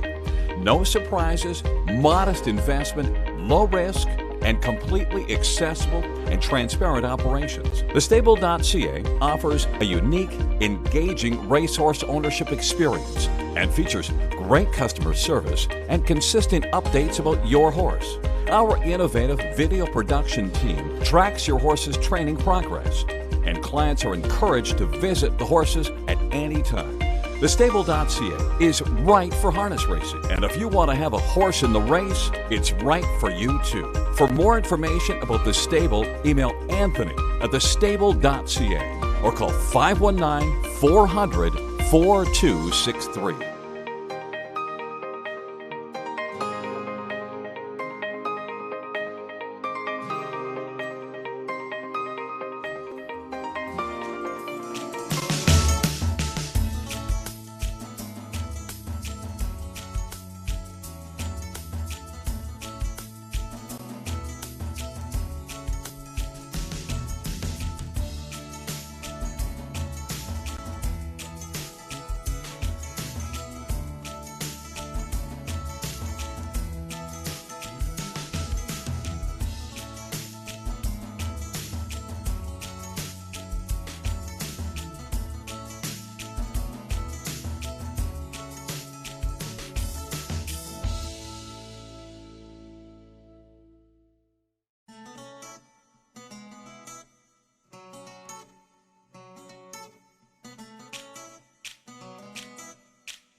Welcome. We're just outside of the owner's lounge here at the training center where we have the stable horses. We've got 110 bags, feed bags that is, filled to the brim of donations from the food bank. I'm here with Kelly and Tom. We're going to talk a little bit about how this was all organized and where the food's going.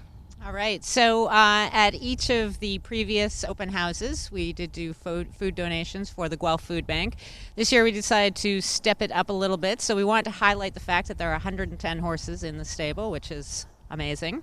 So we decided one feed bag for each horse. Each feed bag is 25 kilograms, so if we were to weigh all of this, which I am not going to, but I'm going to do Kelly math, and it will be 2,750 kilograms, so about 3 tons of food for the Guelph Food Bank, which is an amazing haul. And we set up a GoFundMe account as well because there are several owners, over almost 400 owners in the stable from 10 countries, so we knew a lot of them would be wanting to contribute and not able to. So we set up a GoFundMe, and we have almost $2,000 in there as well. So we spent about $800 seeding these bags, and the rest are from donations today. So we'll have probably about $1,000 cash to give to the Guelph Food Bank and 2,750 kilograms of food. So that's our Kelly math, 3 tons of food behind us. We're not actually going to weigh it like she said, and someone with a truck and trailer will do the honors in dropping that off at the Guelph Food Bank. So we just want to thank everyone who came out today. We've got one more set left, and the donations, we are overwhelmed with what everyone brought. We're so thankful. Everyone here at the stable, we can't thank you enough, and the Guelph Food Bank, their donations are just abundance this year, especially right before Christmas. It's such a great thing for everyone to do.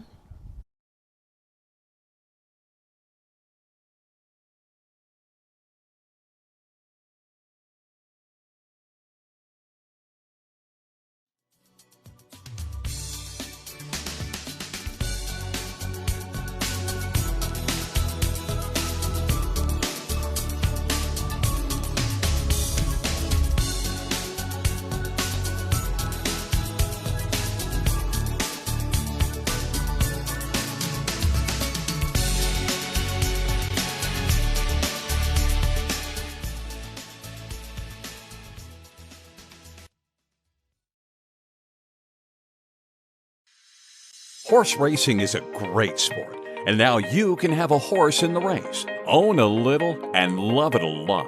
TheStable.ca is an award-winning horse ownership experience. Purchase as little as 1% of a racehorse and pay a set monthly fee. No surprises, modest investment, low risk, and completely accessible and transparent operations. TheStable.ca offers a unique, engaging racehorse ownership experience and features great customer service and consistent updates about your horse. Our innovative video production team tracks your horse's training progress, and clients are encouraged to visit the horses at any time. TheStable.ca is right for harness racing, and if you want to have a horse in the race, it's right for you too. For more information about The Stable, email Anthony at TheStable.ca or call 519-400-4263.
I'll tell you what, Ben, you're going to like the last set, Mr. Yeah. Caper. I wonder if they named this after the Cape Bretoners, or it's just, I know he's Ohio bred. Maybe he's Ohio bred. Somebody from Cape Breton living in Ohio, and they call him Mr. Caper. I'll tell you, I was down at Cape Breton there 4 or 5 years ago in their Harness Horsemen's Association banquet. You were down guest speaker one year. I never had a better time. They treated us golden down there, and everybody was just so great, and I just respect how much they love the industry down there. I don't think there's many Wallaces in Cape Breton, is there? Let's not get into ethnic. McInnes, McGinnis, McDougalls.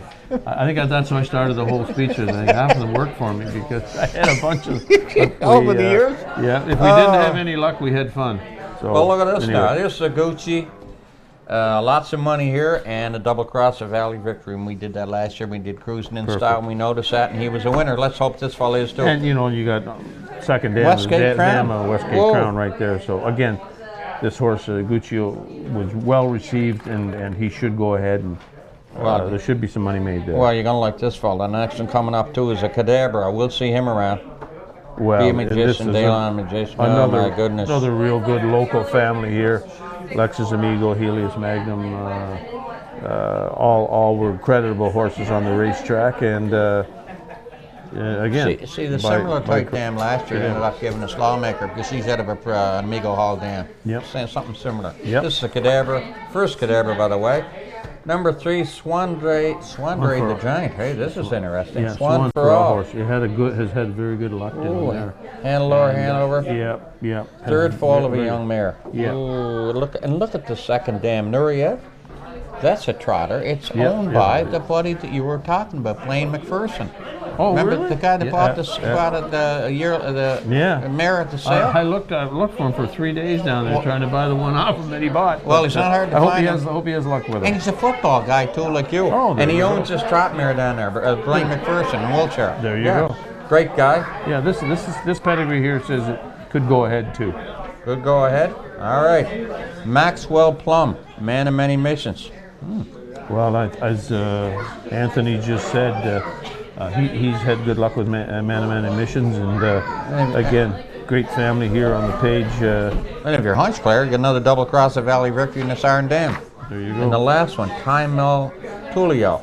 Well, young mare. I believe Greg McNair raced the mare at Chivalry Hanover. Really? First full off of this, and this is a young family. Could be any kind of a colt. Who knows? There's money on the page, and any Cadabra should be tried. All right, any Cadabra should be tried. Well, that's a nice way to end it, really. Any Cadabra should be tried. Well, you're probably right. No, you're very right. No problem about it. Well, and speaking you don't get any Cadabras out of Muscle Hill mares either. So they're just starting to show up, and if he's anything like a racehorse as a broodmare sire, it'll be again. Could be any kind of a horse. And speaking of Greg McNair, there's Greg McNair's little daughter right over there. Amy McNair's married to Billy Davis, and she's a bookkeeper and keeps Anthony under control. Yep. She should get a Purple Heart. There you go. Well, I think Amy's got the Purple Heart. Though Amy's can't say enough about her. She's a great lady. Well, that wraps up the Swandray the Giant. And what was that last one? Any Cadabra is worth a shot. Oh yeah. There you go. You got to. Absolutely. Especially, again, off of a pedigree as current as that. That's a new pedigree. Nobody knows what that... Cadabra and Muscle Hill Dam. Exactly. Nobody knows what could be coming from that pedigree. Yeah, the Muscle Hill. Exactly. She said she wouldn't have been many old enough to have foals, really. No, just getting started. So. Well, I got to say, Fred, this has been a nice afternoon. Oh, it's been an absolute pleasure. Yeah. We covered everything. We covered mostly horses, did some football. Yes, we did. Did some Turner Classic movies. Yes, we did. Some hockey. That's about it. Did some rugby. We're doing all right. Yeah. People out there, well, I was never worried about a quiet moment. I got you as my right hand man. I knew we were going to be all right. You can fill in the blanks. And I'm going to tell you what we're going to do. Now, last year I missed you with the lobsters. I got your card. In May, I'll be here with the lobsters. Yeah, when I hear you coming up, I'll meet you. And I'm getting Anthony to pay for the lobsters this time. Yeah, absolutely. I think I will too. If there's any more people show up next year, we're going to start charging here. Yeah, that's right. We should get a cut. So I'm gonna, the lobsters that I'll have at least a half a dozen for you in May. Ooh, the beautiful. lobsters that my brother Sock is taking care of Carol Jameson, so I don't gotta worry. I don't have to worry about him. Okay. Carol's taken care of. Yeah. If you're listening out there, Carol, don't worry about it. Sock's taking care of you for the lobsters, so I got to do Ben. We should keep these programs. They may end up in Goshen someday. Well, you know? I kept them last year for the notes. There you all go. the notes. When the drone's done, if you guys just want to do like a recap. Okay. What's that?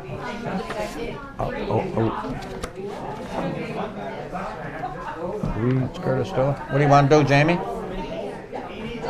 Are we? We're on? Yeah. Do it now? Well, Ben, I guess that concludes year number 2. We had 10 sets this year. What were your observations?